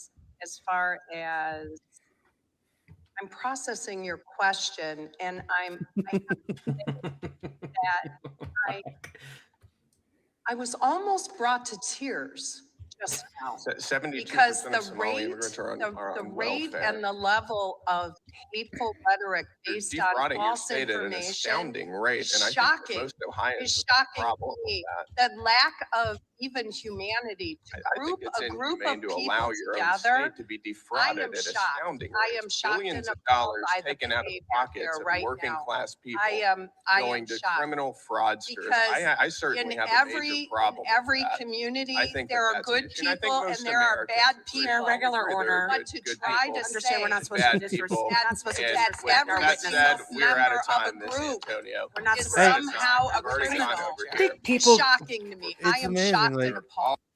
because every time NPR does a story about abortion, I always post my satirical rage bait, which is if only there was some way, any way at all, to prevent unwanted pregnancy, and because the answer is there's just lots of ways. There's all kinds of things available to men and women, mostly women, Bus that stuff. that allow them to prevent an unwanted pregnancy. It's actually not that hard, I'm not saying 100%. I know that some are unavoidable, but almost all of them are. And then every time NPR does a story on Trump's wanting to make a work requirement for welfare, I just always ask, should people who can work but won't get welfare? And it's amazing how it fucking spurgs people out. And it really is astounding where it's you would think that that's a no-brainer. No, of course not. Of course people should not get welfare for nothing if they're capable of supporting themselves, but it just causes everybody to spaz out. But what's amazing is there's several genres of answers, but last time and every time, in fact, I get a couple of out and out communists who just flat out say no, yes, if people don't want to work, they shouldn't have to work. And I even had a back and forth with a guy who literally said the billionaires have enough money. Everyone should be taken care of cradle to grave. We can just take the money from the billionaires. No one should have to work. And this appeared to be an adult human male with a college degree who literally thinks that no one should have to work, that the wealth is just there. It's just been taken by the billionaires and no one should have to work. But then because I didn't know if we were going to even talk about that forced shit. But it's just so bizarre. No, I was just making a joke on them. It was a good joke, but the thing with Forrest is because he's it's kind of amazing. He's a racial presuppositionalist. He got so upset with me for asking, is critical race theory real? Is it bad? He's like, that's insulting. Of course it is. Of course it's real, and of course it's bad. But he was doing it because his whole position was the only reason it's a story is because conservatives are racist. He didn't say conservatives are racist because they care about this. He literally said they care about it because they're racist, which is okay, you're just presupposing the racism. And there are other explanations for the racism. We can look at all the reasons why it's a story that have nothing to do with racism. But he just brushes that all aside and goes, how dare they? They're racist, which is kind of what this thing is here. It's can we even talk about this? How dare you racist? That's what her answer was. Well, there's a sort of massive. Duh, of course we should go after fraud. And it's I saw somebody say it's not exactly true. It's one of those things where it's hyperbole. Not that's not the right word, but somebody said every single crime committed by an illegal immigrant is preventable. Okay, it's not entirely true. Of course, not everyone, but yeah, no, that's all because whenever it's well, actually, citizens commit crimes too. It's yeah, but we're stuck with them. Yeah, right. But whereas we don't have to put up with crime from illegal immigrants because it turns out it's actually optional to have illegal immigrants. We don't have to put up with it. We can prevent it. Well, the presupposition kind of seems to be that there's this altruistic, masochistic equality that they're looking at to where you have to look at every other country. You have to allow the exact same number of immigrants from any country, no matter what, right? It's like saying that the house guests that you invite in, you have to invite an equal amount from each house to come into your home or whatever. But if there's a lot of people, if there's a shit trailer down the street where like half the kids are huffing gasoline, I'm going to be like, we're just not going to let any of the kids come play with our kids who are at that house. And be like, well, there could be a couple kids there who are perfectly nice. Oh yeah, there totally could. I feel terrible for them. But they're playing with my kids, you know? I have Why a would friend who drives a bus. He's driven a bus for 20 years. And years ago, we were talking about work, and he was talking about the different routes and why he likes certain routes and why he doesn't like certain routes. And then he talked about like, well, I did the State Street route for a while. And I said, well, what's the State Street route like? And he said, you pick up a bunch of juggalos from one trailer park and you drop them off at the next trailer park. Which I thought, yeah, that makes sense. Here's Elon saying the thing that we've kind of repeated this multiple times, although everybody's sort of seeing it. The West has created an utterly evil state religion where an accusation of racism is the gravest of offense that can be committed, even worse than rape or murder. So if police show up at a crime scene and a British boy is bleeding out, an immigrant says the British boy is racist, the cops will cuff the dying British boy. Here's something that kind of shocked me. NPR actually kind of didn't like put any spin on the announcement of it. I was reading this. You get like something from them, and you're just like waiting for the next word for some sort of "but" or Republicans pounce or something like that. I think that's pretty straightforward, right Good there. on you. It actually was. Well, the funny part to me is that like, and I understand pointing this out, but he didn't even say anything racist. Like people are trying to figure out if he said something racist, and I'm like, why do we fucking care? If he said something it's so much lower than getting stabbed. I don't care. Is so much lower than getting stabbed. I don't care if he called him subhuman and he could have been the meanest piece of shit too. And if you stabbed him, you still fucking killed a guy. He was mean, and you're a murderer. This is one of the first comments to Elon, if you read it. Oh my god! But racism is as evil as murder. Murder take away physical life. Racial discrimination kills dignity and essence of humanity.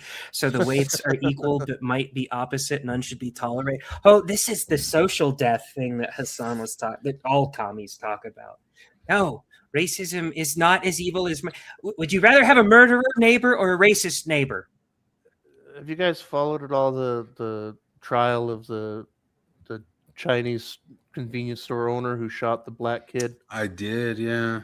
Chased him down and shot at him. And shot him in the back for no reason, even though he didn't steal anything at all. And he turned around and said, "Hands up!" At all. And he did brandish a gun that he had concealed with him, and that like there's no good reason a 14-year-old should have a gun, but for no reason it was pure racism. Where it's like, because I agree with all of the commentary. Dr. Grandy had good coverage on that one. The guy, store owner should not have chased the kid. It's just stupid. It's one of those things like getting into a road rage confrontation. Like, just avoid it. What the fuck? Oh, Chris is black. No, I keep setting off the smoke. There's a lot of things it's stupid. Don't pick fights that you don't need to get into. But it's not illegal. It's not, and it's not also, illegal. I get it, though. Like after that happens so many times to your business, eventually you're gonna chase the guy. Well, that's the other part where people are like, why did he do it? It's like because he probably gets shoplifted from all the fucking time. Yeah. And then the other thing is that why didn't he just call the cops? Like, well, I'm guessing that he has learned over decades that the cops don't give a shit and they're not going to do anything. That's probably the case. But even saw on still just this week, I heard people on Pierce Morgan, Mark Lamont Hall was still straight up arguing to abolish the police. That there should be better ways of doing all this stuff through social workers. Oh yeah. Just didn't even back off it even slightly. If you ever want to get the most retarded arguments, what you got to do is you got to watch the Hill Rising segment, right? There's Robbie Suave and Lindsey Granger, I think is her last name, and he's the right-leaning guy, she's the left-leaning lady, and it's basically they pick different subjects to talk about. So he'll pick the most retarded lefty thing that's happened, and she'll pick the most retarded conservative thing that happens, and I'll give her credit. There's been a couple times where he's picked something so retarded that she's like, no, I don't have any argument. That's fucking stupid, right? But most of the time, she'll try to come up with something, you know. And more often than not, when she points out Trump doing something boneheaded and like legitimately stupid, he's like, no, he's dumb. He's fucking stupid for doing that. Yeah, you can just say it. Like, Yeah. It's so much easier and nicer when you can just do that in the world. Like, I disagree with the thing on what you consider as my side, you know. But it is so weird that, first off, I forgot that they'd actually passed the knife ban. I always thought that was just bantered around. I didn't know that it actually happened. No, it's a big deal. But that's the other thing. It's like, you know, why do Sikhs get a special exemption to carry a knife? You know, it's like either like equality would mean that everybody gets a knife or nobody gets a knife. That's equality. Like, why is there a special carve out for a particular religious group? That's why it's a shame that like Reddit sort of ruined the flying spaghetti monster meme by just being cringy with it and stuff, because it was a pretty brilliant thing that he did. Like, yeah, no, it's like, because that was back in the day when the Satanic Temple, just what they did was they exposed First Amendment hypocrisy. That was all they did. It's like, okay, I'm 100% for that. Like, I think that the First Amendment is good and we should do what we can to preserve it. But then, you know, then they turned into a woke church. Like, they literally became a religion. They became the actual temple of Satan. Exactly. Yeah, pretty much. I'm not gonna watch the whole thing, but Matt Christiansen covered it. But the Canadian journalists finally confirmed that there's no mass graves just this week. It's just like Snopes I thought that was old debunking. news. No, it's old news that it was. It's new news that the media institutions are covering it. Yeah, it's like when Snopes 6 years later said, actually, Trump said very fine people on both sides, and I'm not talking about the Nazis and white supremacists. They can be condemned completely. Like, they did that 7 years after that. So it's, you know, there's a 5 to 7 year window. After all the damage was done. Yeah. Like, well, we can't get any more mileage out of this, so we might as well. It's June 1945, and the Nazis are like, oh, wait, we were wrong about you. Whoops. That's on us. See? This is an actual quote. This is an actual quote from the Gulag Archipelago. Your punishment for having a knife when they searched you would be very different from the thief's. For him to have a knife was mere misbehavior tradition. He didn't know any better, but for you to have one was terrorism. Jesus. Yeah. Nothing is new. Nothing is new at all. Oh, but see, and that's the other thing with this story that like the left almost entirely ignores or buries, is that, you know, so compare with George Floyd, the assumption was that it absolutely have everything to do with systemic racism for sure. We know it's racism. It has to be racism. It must be white supremacy. The only answer is white supremacy, even though there's literally no evidence of it whatsoever. Meanwhile, like for years, people have been reporting on like, hey, look at this training manual for British police that says to treat people differently on the basis of race. You know, like, it's literally systemic racism. Like it's in the book, you know. Oh, did you see the Kathy Griffiths came back up? Yes, I can't. No, what was that one? I'm running the restroom. I can still hear you. Yeah, she had Actual Justice Warrior did a great video on it. So for people who don't remember, she's not Kathy Newman. Kathy Newman, yeah. Yeah, Kathy Newman. She had her infamous argument with Jordan Peterson where she gets Oh, you said Griffiths as Newman. I have the clip of Newman, but go ahead. Okay, well, we'll talk. No, you can do it if you. Yeah, so Kathy Newman, she's the one that talked to Jordan Peterson, and every time he said something, so you're saying that women are less than men? No, that's not what I'm saying. He'd be like, well, on average, women make different choices than men when it comes to when it comes to profession or when it comes to life choices. You know, so what you're saying is women hate industry. No, that's not. You're saying women don't have a choice. Like, he says, like, yeah, women make different choices. So you're saying women are just made that way. Yeah. So she stepped in it again. I can't even remember the guy's name. Oh, he was yeah. a politician. He was brown too. That's the other thing. Is like I know he was like Indian. He was some kind of brown. And she was talking to him about Nigel Farage. What he said, okay, well, what she said was, Nigel Farage has said white lives matter, which, as we know, was used by white supremacists during George Floyd years. Do you condone that? Do you think he should be condemned for using that phrase? And he's like, well, you didn't use the whole thing that he said, because what he said, first off, yes, I agree that white lives matter. That's an innocuous statement, so fuck off, you dumb bitch. But the full thing that he said was, the sentence was white lives matter just as much as black lives. Yeah. And he turned it around on her, and he's like, do you disagree with that statement? I'm not being interviewed here. I'm the one interviewing. You're not the oh man, she is. I need to just dig into her stuff, because she just, every time I've seen her pop up, it's just been utter retardation. Yeah, she's a feminist. That's how that works. Yeah. No, yeah, this story is nuts, because, like, I mean, I do think, you know, like, some of AJW's coverage of it, I think, like, he's overstating the case.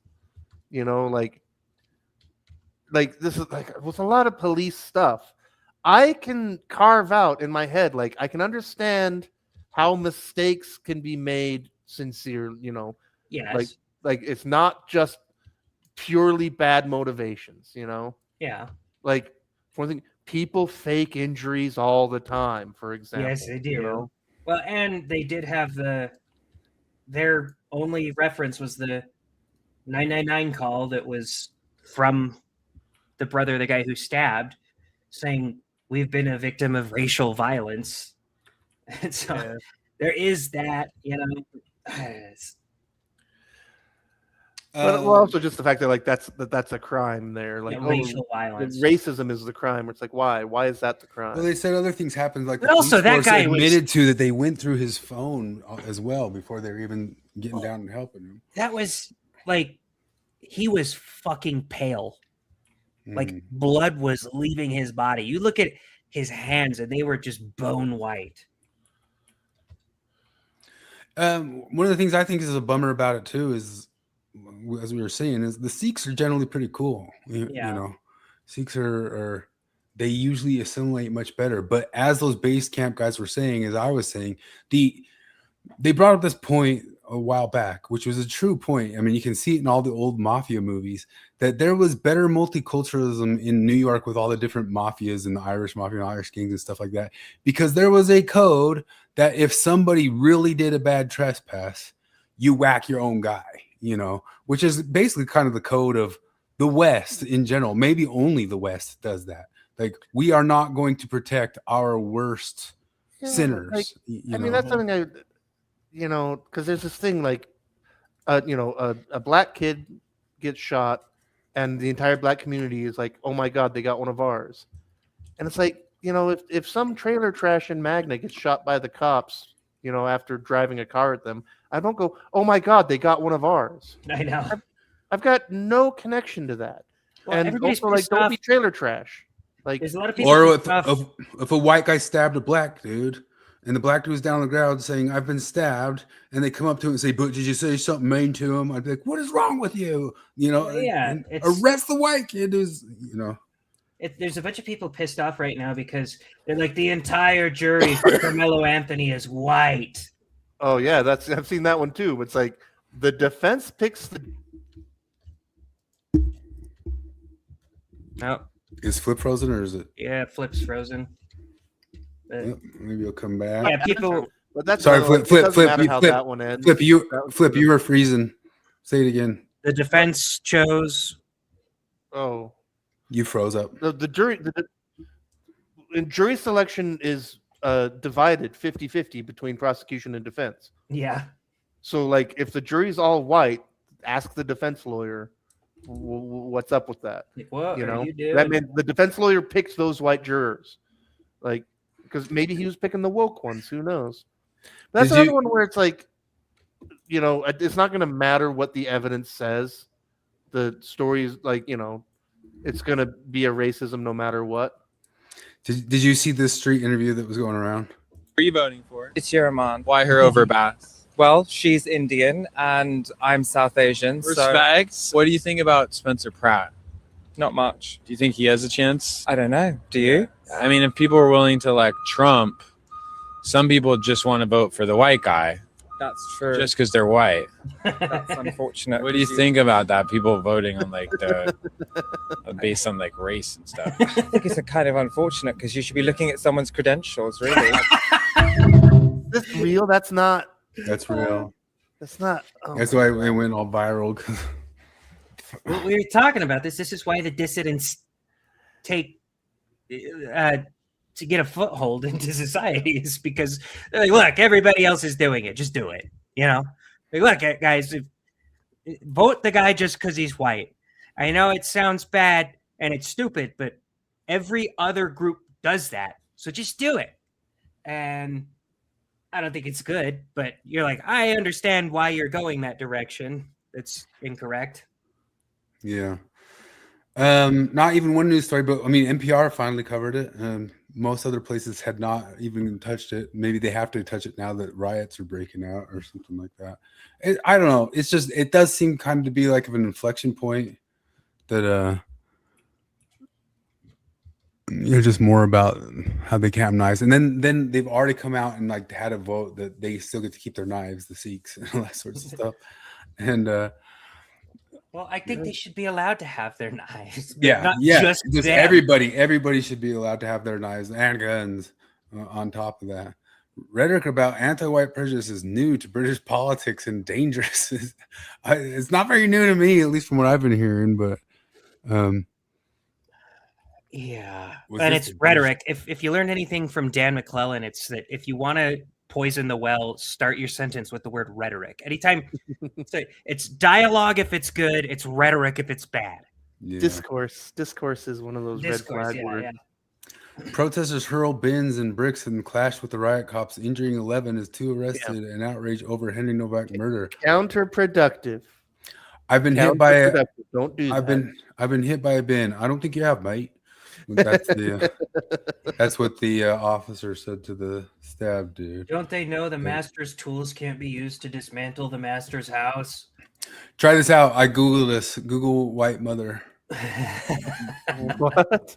I just Googled white mother and checked the images. Oh yeah, it's been that way for a while. Still happening? That's been years that's been going on. Still going on. Just barely did it. That was a screenshot just this week. Google white single mother.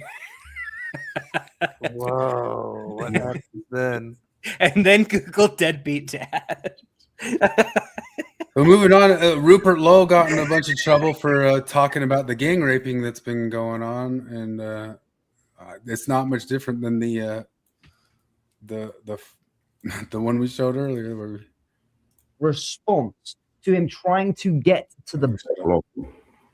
Will the government commit to urgently deporting all guilty foreign nationals involved, including family members who were aware of the crimes and therefore complicit? Wives, sisters, mothers, cousins, if they knew and said nothing. He brings up all this. I don't know if you guys listen to the whole report, but he got into like details of like they did stuff, like they did dog rape. Yeah. They did put them in kennels, screamed and yelled at them, held them for weeks, all this sorts of stuff. And at the end of it, of course, this lady. British people can understand just part of the horror for themselves. How many of these documents would fail to act? Again, going as far as to actively conceal what was truly happening. These are the facts that the British people want to know and the British people deserve to know. All of these questions have also been submitted in written form, and I look forward to receiving open, transparent answers. The mass rape of young white working class girls by gangs of Pakistani rapists is a rotting stain on our nation. This is not about Elon Musk. This is not a bandwagon of the far right. This is about the victims and ensuring swift and brutal justice is delivered to those demons responsible. It is about distinguishing between right and wrong. I feel disgusted by what the Honourable Gentleman has just said. Can you imagine if you're a victim or survivor listening to that? I'm sure his intent is to get to the truth and get justice. But the language, please think about who hears our words. I he didn't say any bad words against those people. It's hilarious. He's like, she's trying to do the victim thing. Like, can you imagine how the victims feel? Wait, when he says the people that trapped you in a kennel and raped you for a long time should be deported? I think they feel all right about that, you fucking weirdo. Yeah, I mean, it always comes up like that, and it always Nick Freitas has this thing of like whenever you're discussing something with them, they're not having to dialogue with the content; they're looking to give you a diagnosis. Oh, I'm going to diagnose you as a bigot or a xenophobe or as a something like that. I'm not looking to conversate with you. I'm looking to come up with a diagnose to toss at you.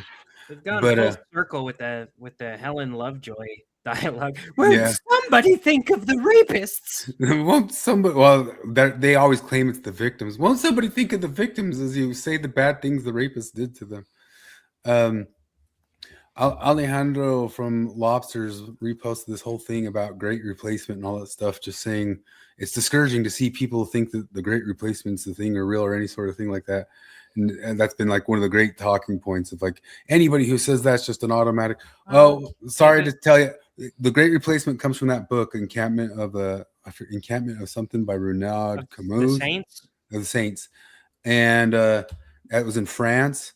Well, French politicians, lefties, are reclaiming it and just actually saying it. We are doing the Great Replacement now. But like, That's- I don't even know how you can be even so. Let's say let's say it was just a total myth, and it wasn't happening. I feel like my response to that, if I'm trying to explain to these people, be like, no, I get why you think that, because I understand you've grown up. Because for my entire life, and longer than my life, anytime somebody on like an American news program announced to the studio audience that by year so and so whites will be a minority in America, it was people applause. cheer. And they were announcing it like that too. They were intending for applause. They say it in that dang episode of Dave Chappelle on Saturday Night Live when Trump was getting elected. They say like, with the way the demographics are changing, you know. But I mean, there's the numbers right there. There's foreign-born population of each country in the past 25 years since 9/11, and it's gone up to a quarter from each of them, from under 10% in all of them. I mean, the sneaky trick they're doing is because like it's the same thing they did with cultural Marxism, where it's like there are actual wackos that are anti-Semites that I have crazy conspiracy theories who believe that cultural Marxism is, you know, the whole thing where it's like the Jews are behind it all. It's like, yeah, no, that's a real conspiracy. Yeah, they exist. And it's really dumb. But cultural Marxism is a thing, you know, and they do the same thing with Great Replacement, where it's like there's the wackos that believe the Jews are trying to erase the white Americans. Like, yeah, they're retarded. That's not true. But and then the UN wrote a paper saying the Great Replacement. We were doing the Great Replacement. There's a literal paper from the UN. Yeah, the idea that Democrats, as a strategy, want to import as many people as they can to vote Democrat. They talk about it. Like that's not a crazy the French theory. The French politician currently running, I think it's some sort of senatorial, or it might be the presidential thing, is straight up saying it. They're saying that yes, we are. I mean, this is right there. Yes, it's happening, and it's a good thing. I mean, everything is that stage. No, that doesn't exist. Yes, it's happening, and it's a good thing. You know, like every single time. But did the comments go dead? Is anybody watching? Yeah, they seem to have died down. Maybe everybody's Been anything disappeared. for quite a while. Maybe they're not working or something, or maybe nobody's listening. Maybe it's just too summary out there. Okay, quartering. News doesn't happen during that. That's a quartering thing. How's everybody's weekends? What was this? This is a scientist gave people in 40 countries 5-minute task that was impossible to finish in 5 minutes. Here's how many people lied they completed it. Anyway, lied and said they completed it anyway by country. A great measure of honesty. All the nice places to live are honest. Lessons for investigation. Holy fuck! Great Britain beat us out. Yeah. Fuck that. Weird. Here is the UN paper on the replacement migration. They say that they're doing the 177 pages in UN on replacement migration, and yeah, I like this meme here making fun of Anthony Bourdain. And this used to drive me nuts about a show if you ever watched it. But he's always like, "In my country, we have a unique dish called dough with meat inside. This is fucking delicious. We get together with our community and eat dough with meat inside. That shit is what it's all about. Dough with meat inside is very important to us. I hate white people."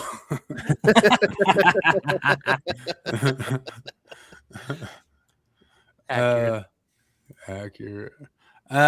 University professors rank political like We're that still is on our- we're still on the replacement migration one.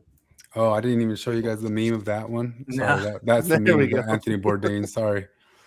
Yeah, there's a whole meme going on right there. American faculty are almost all as far left as Bernie Sanders. They're right there in the blue, clumped all the way to the left right there. Oh, come on. Bernie Sanders is basically right wing. That explains NPR. That You just is haven't shifted the true. Overton window enough, bud. All right. That might be it on that one. That's a good time, 'cause I got to bail. I should have bailed a long time ago. Let me just show you the NBA flopping. Oh yeah, I want to see that. This, I think there's like something to say about it too, is because it's like any sort of legalistic system, like even a basketball game, all becomes something that you game legally. Like the NBA has become just entirely you can do better by gaming it legally. I know people say that about soccer, but I think I was with you at some game. Maybe it was like a championship game against Mexico or something like that. And they got ahead by a point, and then the whole rest of the game was just the other team flopping around on the ground to make the game not go. Oh, and yeah. Was that the? How long ago was that? Long time. Was that? I think that was the Was that the CONCACAF final against? Yeah, against. I think it was Monterrey from Mexico. Yeah. And like, yeah, like no, it SG is it fallen to got the ground. absolutely farcical. Like it got so bad that the crowd got past groaning and booing and hissing. Yeah, they're just booing where it they were out. well, no, it got to where they went all the way past that and just started laughing. Like it literally became a joke to the point where we're like, But you got to be kidding me. But You also stop and you go like, well, I guess that's a game strategy that worked. Oh yeah, no. So there's You a know what I thing mean? that's happening in soccer right now, because like so in soccer there's a rule that like so in order to try to limit flopping and time wasting, many years ago, they made a rule that if you are an outfield player and the physios have to come out and treat you on the field, you have to come off the field and wait until the referee waves you back on. And so that was to penalize people just wasting time by faking an injury, because it meant your team had to play without a person for a while. Now, for obvious reasons, they can't do that with the goalkeeper, because you can't play without a goalkeeper for a minute and a half or whatever. And so in the last couple of years, they've developed what they call the goalkeeper timeout, where the goalkeeper will just lay on the ground and be like, ouch, ouch, I have a cramp. And it allows basically a free pep talk strategy meeting with the coaches. And so for this new World Cup, they're saying, okay, that's not allowed anymore. So like if the goalkeeper goes down and asks for treatment, all the players have to either stand where they are or they can gather in the center circle. But I'm sure they'll find a way around that. But like, yeah, they always like whatever rule they come up with to try to prevent the shenanigans, they find a way around the shenanigans. So Morgan's been spamming the group chat with the Lego drama, and Marty got hooked on it too. And she just, I think she's joking around. She said, "Hey Morgan, you can catch up on the Lego saga via the quartering." Man, it's okay. I was talking about how Morgan was trying to get me interested in the Lego stuff, and I just wasn't super interested in it. But I will admit, I tried to get her interested in the quartering stuff, and she's like, "I don't fucking care." Like, no, that's good. You The Lego stuff is way more interesting. It is. Her thing is more interesting than my thing. So, yeah. All right, let's see some flops. This player is this year's. They're talking about NBA Shai Gilgeous-Alexander. They call him SGA. He's got he's become the league MVP for doing it, and a bunch of like the old schoolers came out vocally saying he should not be getting any MVPs because he just flops and shoots free throws. And here's a Well shooting in the playoffs from least to most egregious. Number 44, number 43. He just hits the ground every single play. Number 41, number 40, 39, 38, number 37. How much? I wonder what percent. Coming in at the 36 spot. Points are from 35. It's like almost all free Number throws. 30. It's like they figure out like what to do. 4. Dude, bring back Karl Malone. Number 33. 32. Holy shit, that was bad. Number 31. Number 30. Jesus. You're like, I would see 29. John Stockton get punched in the Number face 28. and stay on his feet. And that's when 27. people liked it. Like they Number figure out these 26. ways. It's like that thing I always said, like figuring out the games on how to game the system, just like what happened with poker or when they started shooting the 3-pointers. It's like you guys figure out a way to game the system to win, but your overall system loses because the thing becomes unentertaining or unwatchable. Well, it's like watching speedrunners or people who figure out glitches in video games. And Yeah. in the first iteration of Nazi Zombies, the flamethrower sucked, but it was unlimited. It would just have to recharge after a bit. And somebody found out there was this place that if you go prone, the zombies just can't get to you. And you go prone there and you just flamethrower them. You never run out of ammo. You could just go on and for as many rounds as you want. And when I heard that, I was like, huh, that's kind of funny. I'm never going to do that because that's not fun at all. But Yeah. Well, I mean, it does happen with like the speedrunners too, because like you watch them like, I'm going to get this one in 3 minutes. And especially if it's like an old school game, it's like glitch hack, win. And I'm like, oh, I kind of wanted to see somebody like play it the game way fast. no, you it know would what I mean? ruin, like if you're playing through Ocarina of Time and you've speed ran it before and you just want to play through it authentically, you could be like, okay, I could go get the shield, I could go get the sword, I could talk to the guy and then go to the tree, and then I could go have to talk to the owl and run and try to make it to the castle before nightfall. But fuck, I know that if I go to Soraya's house and I put a bomb down and do a backflip right at the exact time, it'll forward me to the final boss with Ganondorf. It's good. It just ruins it. Yeah. And you want to just watch somebody who's really, really good at games. Number 24. Number 23. Like you cannot watch 22. them go up the court one time without Number them 21. shooting a 3 or falling on the ground. 20. with a Dude, free throw. it somehow looks way 19. more gay in basketball than in Number soccer. 18. We're starting to get into some of the bad ones. 17. 16. Yeah, because I think like 15. a lot of times in soccer, like I think a 14. lot of American football 13. fans are a little unfair 12. about the soccer because like if you're running full speed and somebody just gets you with the toe in the shin, you know, like of Yeah, course you can. that's gonna It can like, hurt. Yeah. That's gonna hurt, and you're gonna go tumbling. You know. Well, which is not yeah, to but say the that there's not soccer faking. No, but- the soccer faking it's usually during a thing where you would have probably fallen down anyway, but you're just playing up the fall to make it look like it no, there's injured a you lot of that. or whatever. for But sure. this is just No, yeah, this he's is already angling back to have a nice fall. wow. No, okay, because that's the other thing. Like in soccer, you can get a yellow card for simulation. They call it simulation. When you just straight up fake a foul, you're supposed to get penalized. There appears to be no such rule in the NBA.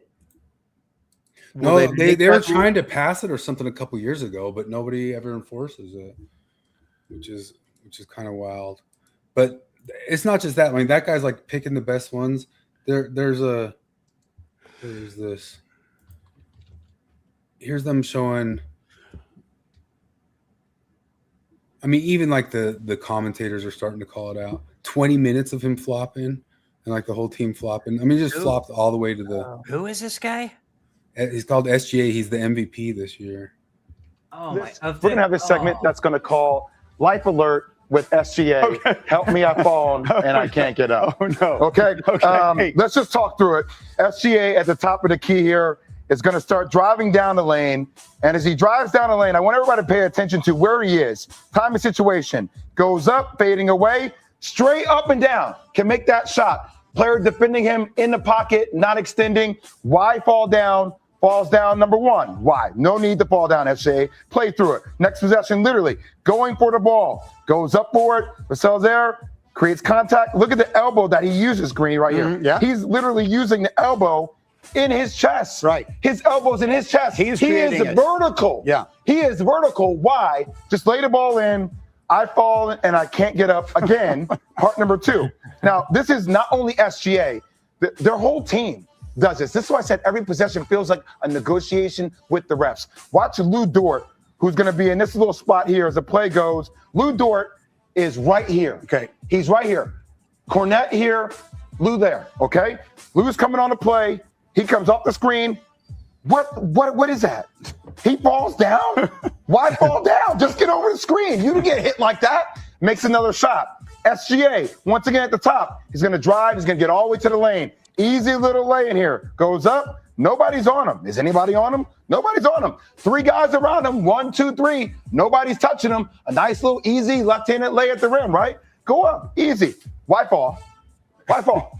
And then the last play, like I don't understand. It's the last play. This is Castle, right? Because this happens. I want you to see what it looks like. It's like he's trained himself to never land a play through jump. contact. So when people start talking about Kobe or Michael, those dudes, they got away from contact, but it's about making the shot. Watch how Castle absorbs it. Watch how Dort goes over the screen again, does this similar flopping thing again. I don't know what that is for no reason. Castle gets over the play, then he starts to make the play. He's going to drive. We're going to watch it in slow-mo. Drives. Dort is there, gets over the top. Watch the way he gets hit in the head. Yep. Crack in the head. And one. These young bucks are playing through contact. They're not falling each and every possession. SGA, because he's not scoring, because he's getting strapped up. SGA, what an unphonetic name. No, Troy that's the syllables. Troy wants to know what your name's in reference to, Flip. It's because, in fact, I was going to mention it as the last thing before I bail. Right before he came on, I listened to Jacob Hansen's part 1 of Why People Leave the Church. And he says it's because of secularism. And he was talking about how some people leave the church because they have a secular head, and some people leave the church because they have a secular heart. So I've got a secular ass. But because also I'm just like, because the thing I want to tell Jacob, like, guy, secular means that you don't think the government, like the government, you believe the government should be irreligious, a-religious. Like Mormons are secularists. Like Mormons are dogmatically they are secularists. Mormons uphold the separation of church and state. You're a secularist, Jacob. Like, so your answer that people aren't Mormon because they become secular is faulty, to say the least. That's what that is. All right. I'm going to bail. All right. Goodbye, everybody. Bye, everybody. Bye, my button. There it is. This kind of makes me think of, did you ever watch Game of Thrones? 2 seasons. You probably saw this part then. Did you see the part where Tyrion is going to get thrown through the sky door and killed by that queen? And so he says, I demand trial by combat, and I can choose. I do remember that. Yeah. Okay, so he chooses Bronn. I can't. Yeah, Bronn, who is a pretty cool character. And Bronn fights this knight guy, and he uses a couple cheap tricks and kills the guy. And they're like, all right, we're leaving. And the queen screams at him, you fight with no honor. And Bronn just kind of references to the dead guy who fallen through the sky door. He's like, he did. It's a really funny part. And I totally understand that when it comes to life or death situations, but when it comes to simulated violence, which is basically what sports are. Yeah, but they make points and they get millions of dollars and they become. Nobody likes it. I mean, it's the way when you're in if you think about basketball, like people any want you to fight with legalistic honor. system, and all of our sports have to be legalistic systems, but any legalistic system has a way you can start gaming it. And I don't know how you even it totally sucks. And that's why I say, like, when I think about that stuff, it's not just the NBA or like the tech world. The tech world figures out, like, we have all these ways we can extract the wealth from this thing or cut out the middle guy from this thing. And there's all this stuff is like, well, you're winning, but you're not winning. Like, you're ruining the system that you're winning from. Yeah. You're breaking the thing that you're beating. And because nobody wants to watch your shit anymore. Nobody likes the NBA anymore, except for New York right now, because the Knicks are the other team in it. So of course, Mamdani and all those people are in it. It's so funny because I don't know if you saw that Kathy Hochul said, Trump said he's always been a Knicks fan. He's from New York.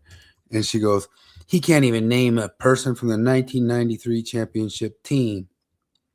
They didn't go to the championship in 1993.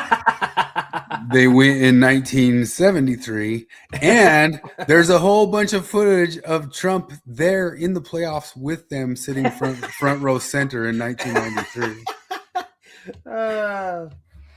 It's so goofy. Jonathan sent us this about inside the slow death of the Boyscouts. Did you watch this whole thing? Oh, I didn't watch this one. No. It gets to a whole thing about kind of the lawyer. I mean, we're talking about legalistic fudgery and loophole finding and everything's this and that, the other. And those people that Flip was talking about, you know, those guys who talk about like anybody who gets all lawyerlistic like this with the stuff is they learned it from the Jews, because the Jews learned that they can get lawyerly with God and look for all sorts of weird loopholes with God and all that sort of stuff. Mm-hmm.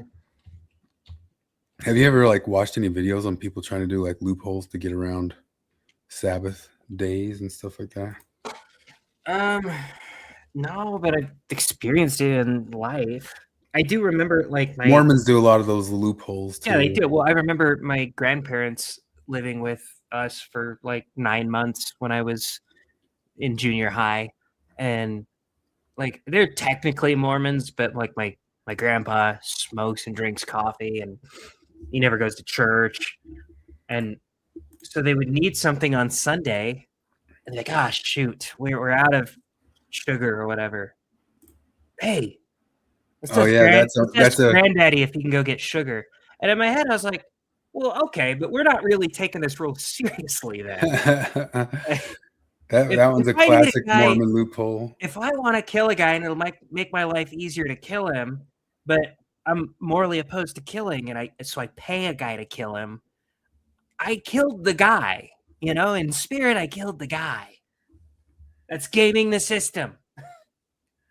Totally. This just kind of shows about, I mean, stuff that we kind of already knew, that there's for sure real people that probably need to be paid out from scouting or something like that. But a huge majority of it, this guy seems really even keel. I don't even know who he is. But Jonathan Streeter sent it to us. Before a year was out. Let's get to the part where it talks about when it's suddenly, okay, well, now the class action lawyers have got their hands on it after like one big payout of a big thing happened. You know, playback speed. Those 1,400 potential claims, that number had swelled to over 82,000. The effort to find victims was one of the most aggressive legal marketing campaigns in American history. The court-approved campaign alone was designed to reach more than 100 million people. And on top of that, law firms ran at least 11,000 television spots, plus radio and internet ads, all targeting men over 50 who had been in the Scouts in their youth. One network of lawyers, calling themselves Abused in Scouting, ran ads promising claimants that they could file anonymously and that compensation was insured. The bankruptcy court later noted that those claims were false, but the ads worked. The Abused in Scouting website even went further. It posted a searchable map of reported abuse locations organized by state, city, troop number, and camp name. It also published what it called a list of confirmed BSA abusers, with names, cities, states, years, and unit numbers. It was a public database that made it straightforward for anyone with a passing connection to Scouting to prop up a weak or totally invented claim with plausible details. Lawyers for the insurance companies paying the bulk of those claims called it a roadmap for fraud. So how easy was it to actually file one of those claims? Incredibly easy. The bar for evidence was deliberately set very, very low. Now, there's a legitimate rationale for that. I mean, if a 12-year-old was abused and doesn't come forward until he's 50 years old, there's no paper trail. I mean, how do you prove anything? Which is exactly why statutes of limitations exist in the first place. But setting a bar low enough to compensate genuine victims is also low enough to let in anyone making a claim. You didn't need much to make that claim. 1, proof that you were in the Scouts. 2, giving a sworn narrative describing the abuse. And 3, enough information to have a Scout leader's name that you said committed that abuse. But to prove that you were a Scout really didn't take much at all. Even a written statement from a friend or a family member, that was good enough. And for the abuse, no corroboration at all was needed, but it had to sound plausible. As for the Scout leader, you just needed a name of someone who was a Scout leader in your troop, someone who was probably long dead. If the abuser's name already appeared in the Boy Scouts' own files, that corroborated your claim immediately, which is why when the names of the accused past leaders were published, critics said it was really a cheat sheet. Between that relatively easy claims process, the advertising, the potential for serious money, and no expected trial, they saw what looked like an assembly line of potential victims. Companies called claim aggregators ran the ad campaigns in the call centers. They signed up clients by the thousands, filled out their forms, and submitted them en masse to plaintiff firms. They then added their signatures in bulk. In some cases, the aggregators pasted scanned images of attorney signatures onto forms the attorneys never saw. I read in a discovery motion that one aggregator pasted a PDF image of an attorney signature onto more than 1,900 forms. The attorney apparently never even opened them. Another attorney filed 2,500 claims, 890 in just one day alone. That's one every 32 seconds if he spent a straight 8 hours filing claims. In fact, multiple attorneys signed hundreds of claims per day as the deadlines approached. One lawyer explained the goal in an email later turned over to the court. If you generate enough claims to achieve numerical superiority, you could control the outcome of the bankruptcy proceedings. Things like how the money would be distributed and which law firms would negotiate the terms on behalf of the victims. The bankruptcy judge warned lawyers that signing thousands of claims could lead to problems, but they filed anyway. Heck, hedge funds got involved, with investors paying plaintiff firms in exchange for equity stakes in the recoveries. The group abused in scouting? That turned out to be an operation run by 3 separate firms, 2 of which were one-man shops. And as one firm filed thousands of claims, the settlement trustee stopped processing them, citing factual problems. So thousands of people who thought they had an active claim in the system didn't. 6 years into this process, a small amount of money has been distributed, and it's still tied up in litigation and injustice on all sides of it. I mean, there's no way to say how many fake victims signed up to it, but it's reasonable to say thousands, perhaps many thousands. But even worse than that potential fraud was that thousands of real victims were radically mistreated. When the $2.5 billion settlement fund opened, victims were told their claims could be worth hundreds of thousands of dollars, even millions. But when the claimant pool exploded, that meant less money for every victim paid. Beyond that, nearly $245 million, 10% of the fund, has already been spent in legal fees and administrative costs before most victims saw a dime. Those plaintiffs' attorneys who signed up all those clients, they get about 33 to 40% contingency fees. Cumulatively, they stand to pocket roughly close to $1 billion from the fund. As the case drug on for years, about 7,000 claimants, many of them elderly, accepted a one-time expedited payment of $3,500 just to get something. After the lawyer's cut, that was a little over $2,000. For the ones that remain, they've received only a small fraction of the expected payout, like 5%, as the legal fighting continues. So the lawyers made out better by far than anyone involved here. And throughout all of that, I couldn't find a single public record of one claimant or attorney being prosecuted for perjury or fraud in connection with any of it. So the lawyers came in and essayed them again. Yeah, okay, so but here's the thing. Here's what this guy doesn't get. I don't know that he's ever run into this argument before of what possible motivation could anybody have to lie about something like that. That's true. How many people I don't think about that. That brings up this thing. Okay, Here, like how many people do you know personally who, if you ask them, would you claim that you were raped if you got $2 million out of it, that would do it? Like nobody. None. I don't know anybody that would do that. Never even heard of that. Not one. Oh wait, what's this here? The Justice Department is launching a criminal investigation into E. Jean Carroll, who accused Donald Trump of sexual assault because she perjured herself that it was funded by Reid Hoffman. Oh, and guess where Reid Hoffman appears 100,000 times in the Epstein files. But yeah, she lied under oath that she was being funded by Reid Hoffman to do the thing, so they're going after her for perjuring herself. But that was probably the only thing she lied about under oath. Yeah, she doesn't lie about anything else. There's just no I don't know lies. about that, but there's no way she. I mean, who would lie for what is it, $100 and something million? I mean, who would? $86 million, but yeah, who the would lie incentives? For $86 million? Incentives are a thing that like white supremacists and bigots notice. You know, have you ever noticed that? Yeah. Oops, is that noticing?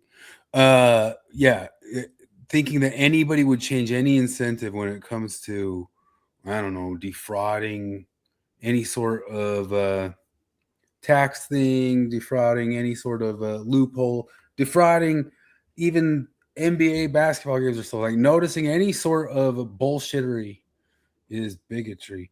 I found a thing about I guess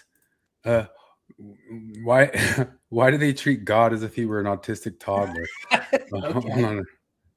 Are we allowed to make coffee on Shabbos? Great question. No, there's no cooking on Shabbos. So how do we drink coffee in the morning? So basically, we make sure that it's not cooking. I make a cup of coffee either with instant delicious coffee. I pour it into 1 cup. I get it from the urn, which we heat up before Shabbos. So pretend it's Shabbat morning and we're about to have a cup of coffee. How would you make it? So this is what I would do. I first get the coffee of choice. I put the amount of coffee that I usually have. That's a lot of, that explains a lot. Okay. I will clean this up. Then I put all the sugar. All the sugar? Well, yeah. Okay. Okay. No, I put my sugar in. Okay. Let's see how much sugar you put in. Bitch. Okay. Yeah, that explains a lot. Black. That explains a lot. Oh, then, okay. sorry about that. I'll clean this up. Okay? Alrighty. Yes. Then I fill this cup with boiling water, which we heated up before Shabbos. Okay. The urn. And from here, this is what we call a cliche, a second vessel. The water cools off by the air or from pouring. And from there, I pour it into the shlishi. So it has to go from this cup to that cup. We cannot pour straight into this cup.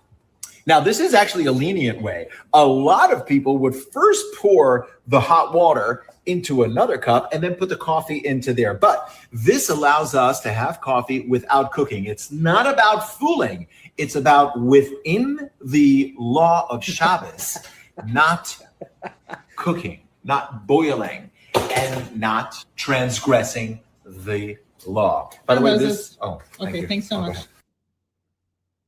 This is why, okay, I'm sounding like a Christian right now, but this is why one of the most brilliant Jesus moments was when the Pharisees accused him of working on Sunday because he was healing a sick man or some shit like that. I don't remember. It's been a long time. And he said, instead of doing well, actually, it's okay because I stored up the healing powers before Shabbat. And then I put them into my other hand and then like explaining through some legalese bullshit. He's like, oh, well, because fuck you.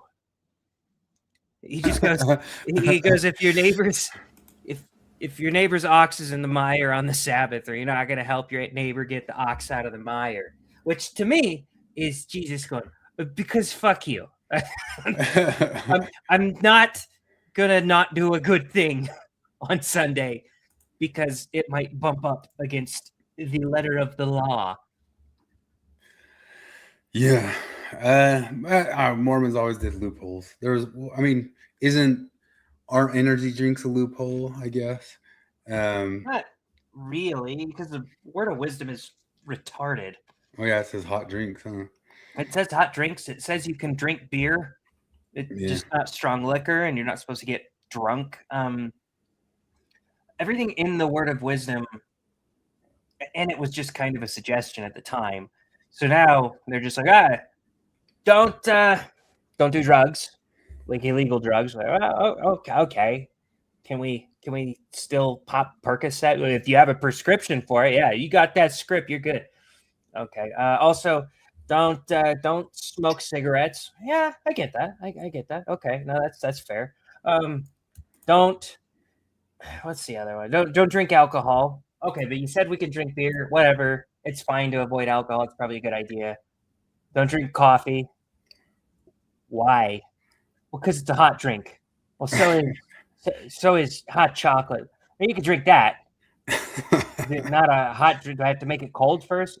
No, they just meant coffee. And then don't drink tea. What about herbal tea? Well, that's kind of a gray area, because it's not technically tea. It's not. They don't use tea leaves. Find out if they use tea leaves, or you know what? Better avoid it just to avoid the appearance of evil. It's really healthy. It's not the point, bitch.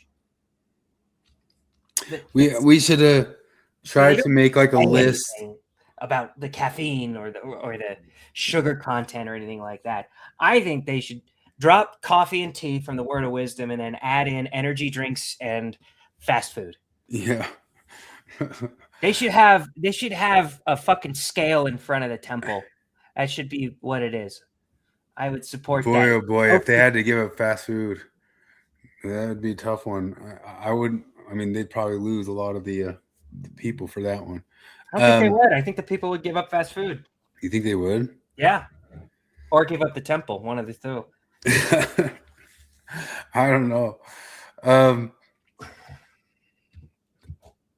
We should make a list of the loopholes, Mormon loopholes. Maybe somebody's already made a list out there.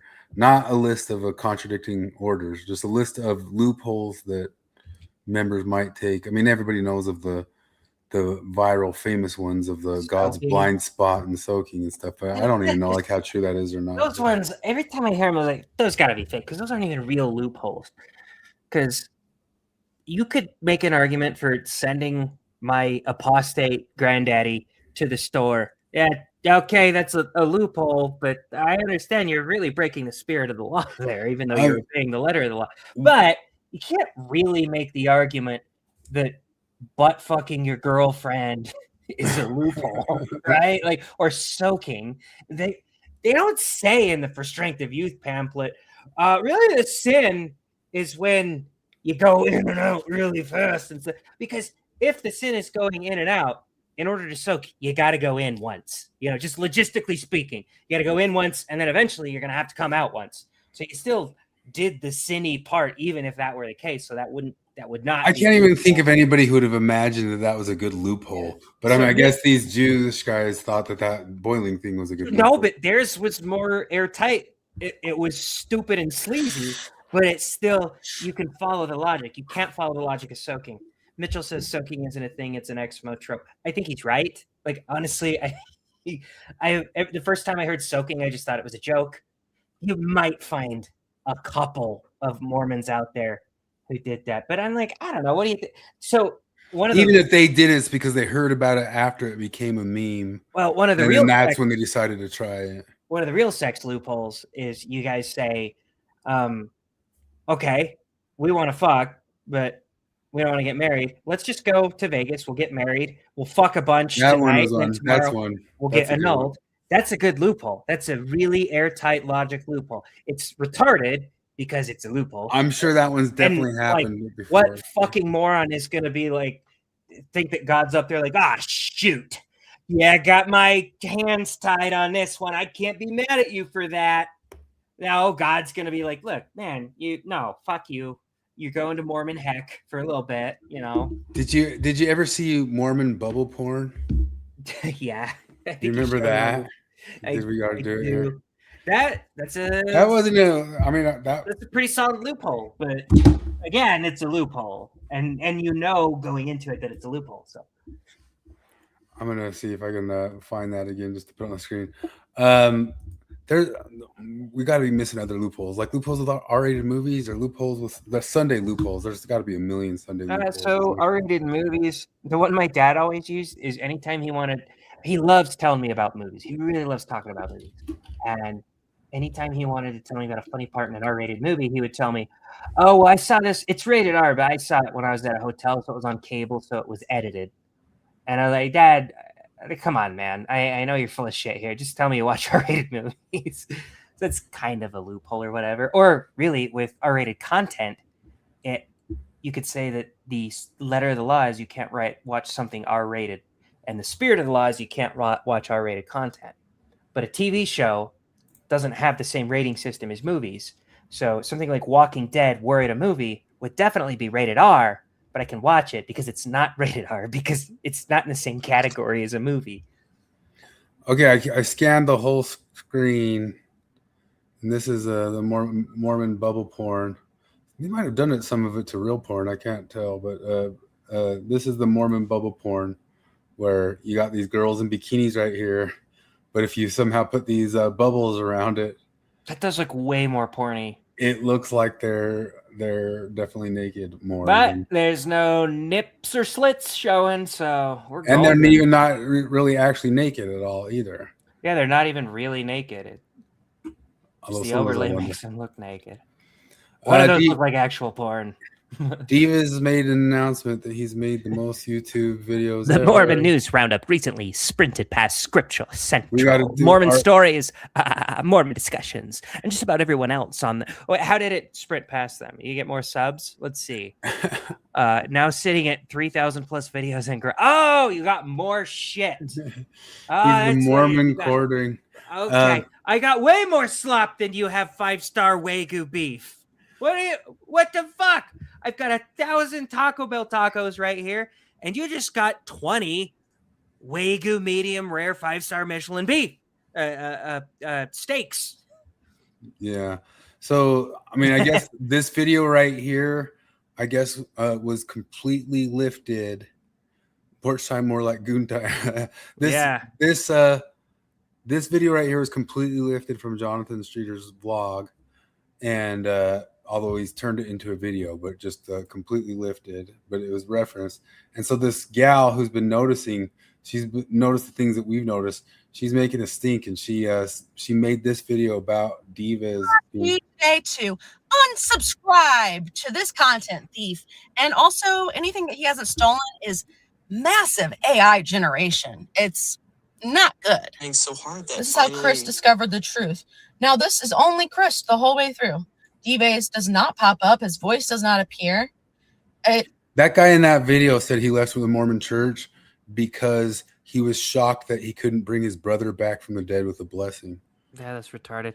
The So end is one of the funny parts is she didn't even pick the best one. I can't remember what it was, but there was one a couple weeks ago where he said, in this Mormon News Roundup exclusive interview, this guy explains his story, and then he just plays a video that the guy clearly shared to his Instagram. He said that was an interview?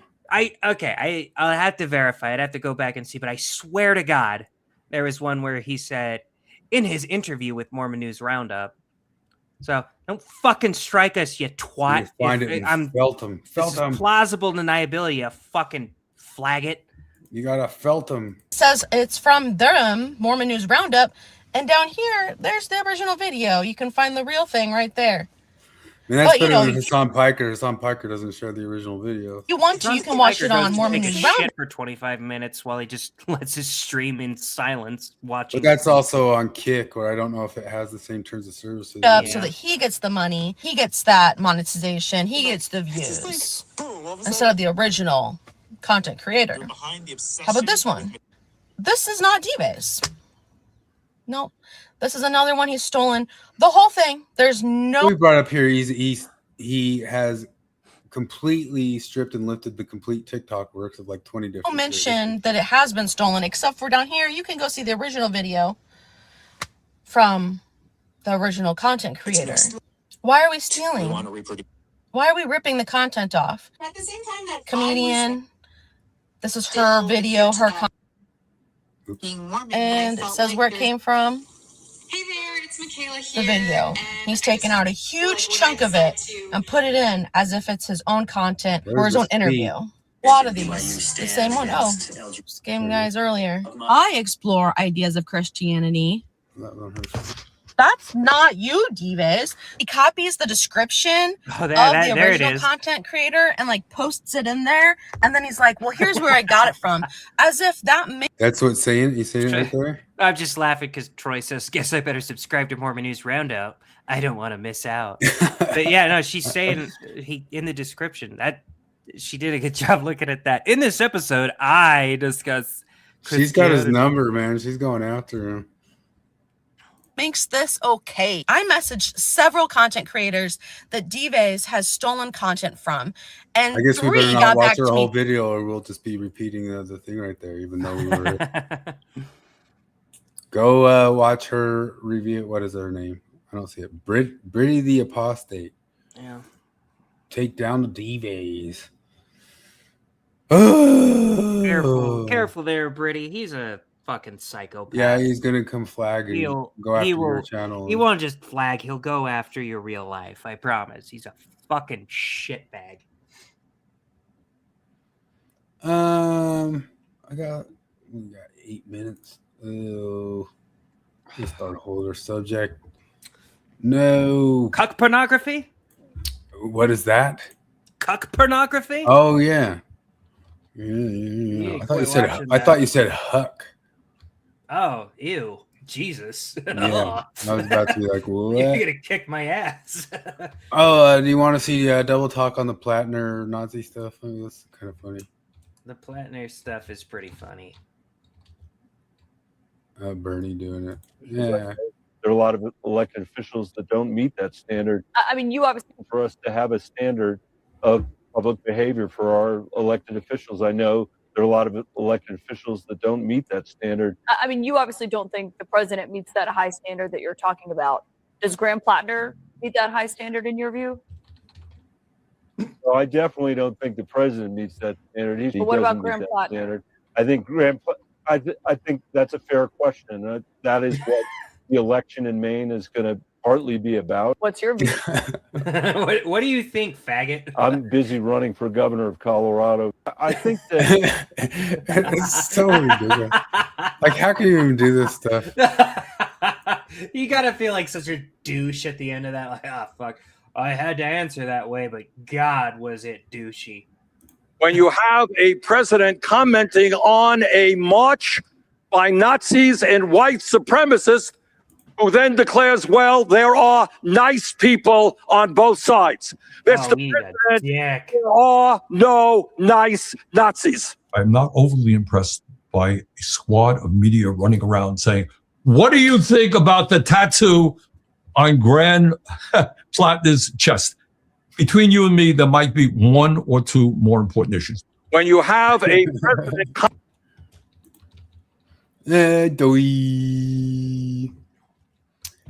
got the lady saying the blessed are the abortionists.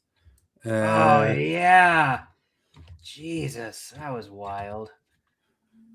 I guess we'll watch this. It's just right at the end of it. Don't need to watch them. Essential to addressing the violence that is being done to people across the country in the name of Christianity. In the face of the rampant reproductive injustice in our society, what does God require of us? Amen.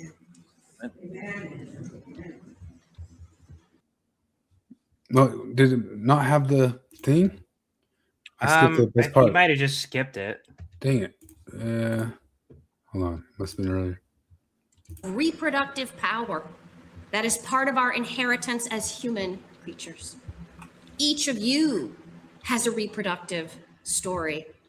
And given that 1/4 of American women will really have an call abortion it, by the age of 45, What? Click off. How can you really call it a Since as reproductive story? That implies that you reproduced.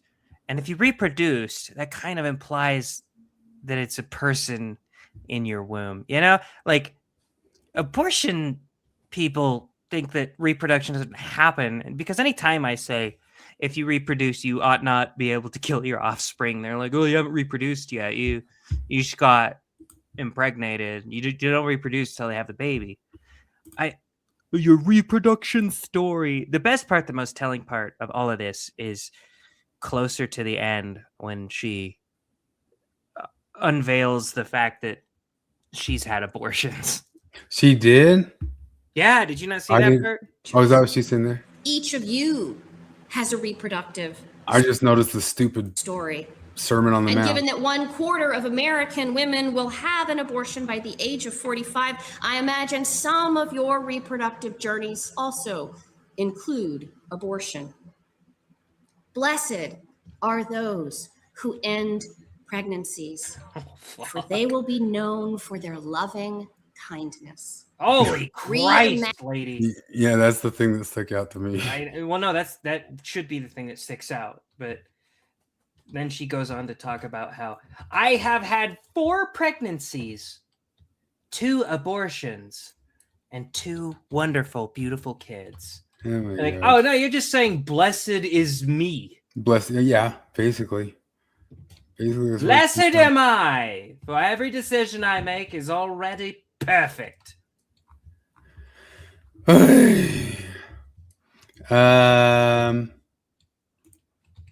Here's this last thing.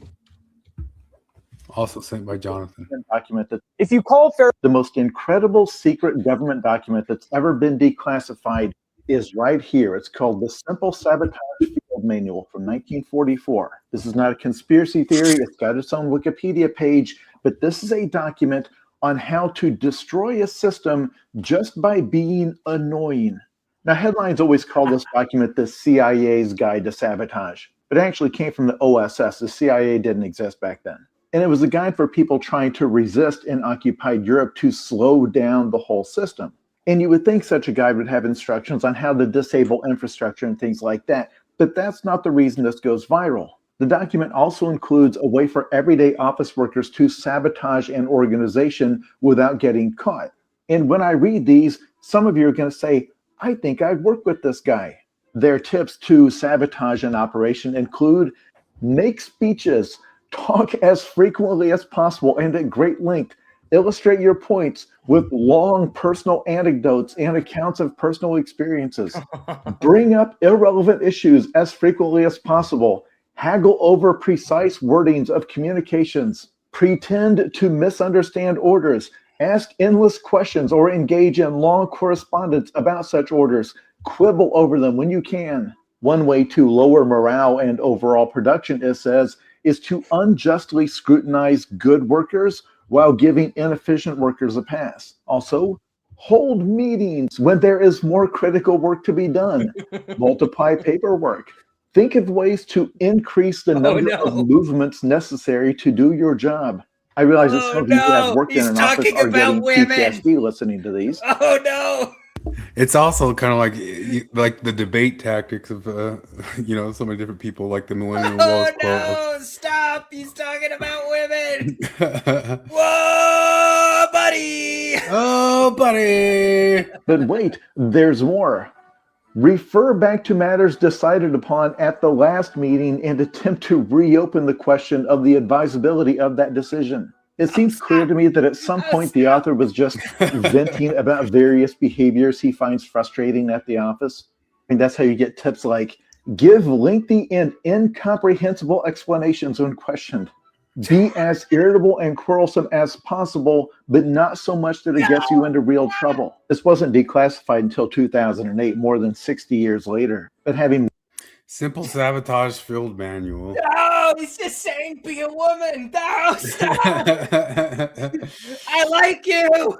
There's so much of it is just like about like other tactics, like quibble over little words. Yeah, Mitchell got it. Precise wordings.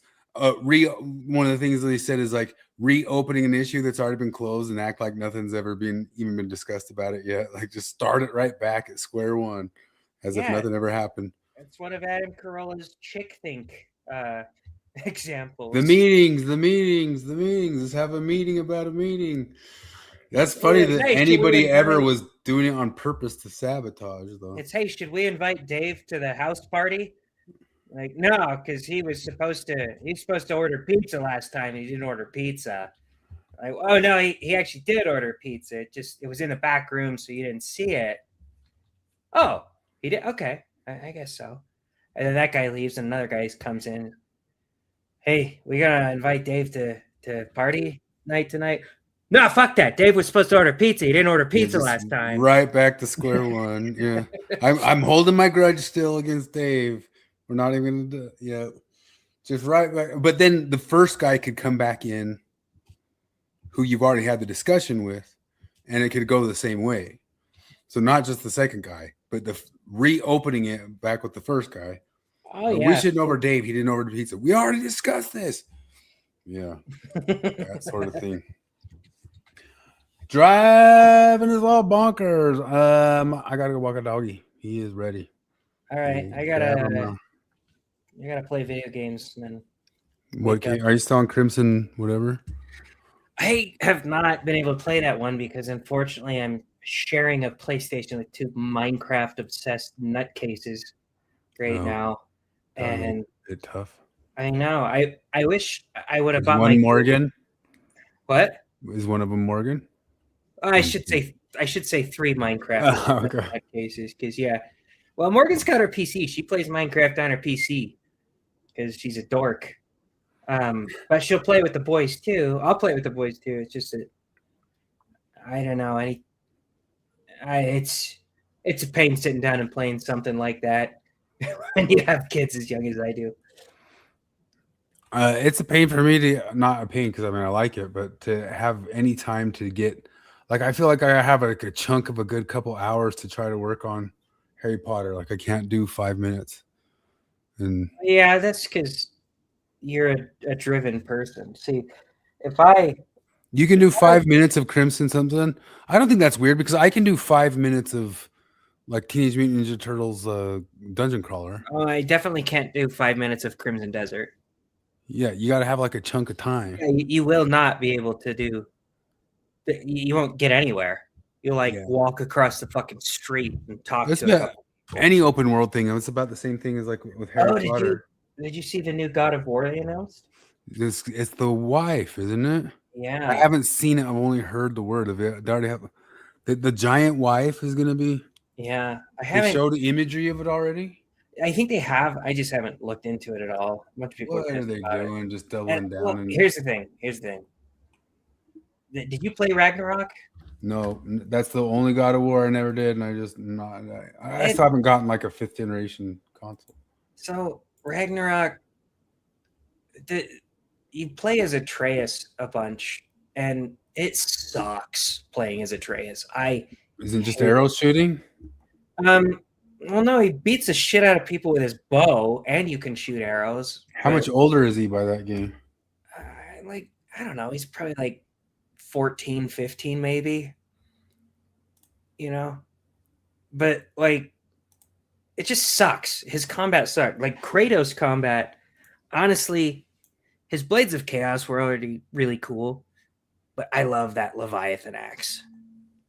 And the spear that you get is pretty cool, too. But the Leviathan axe is the coolest fucking weapon. The throwing it and then recalling it, that's such a cool mechanic. Yeah, I like that. I mean, that was in the first game. Yeah.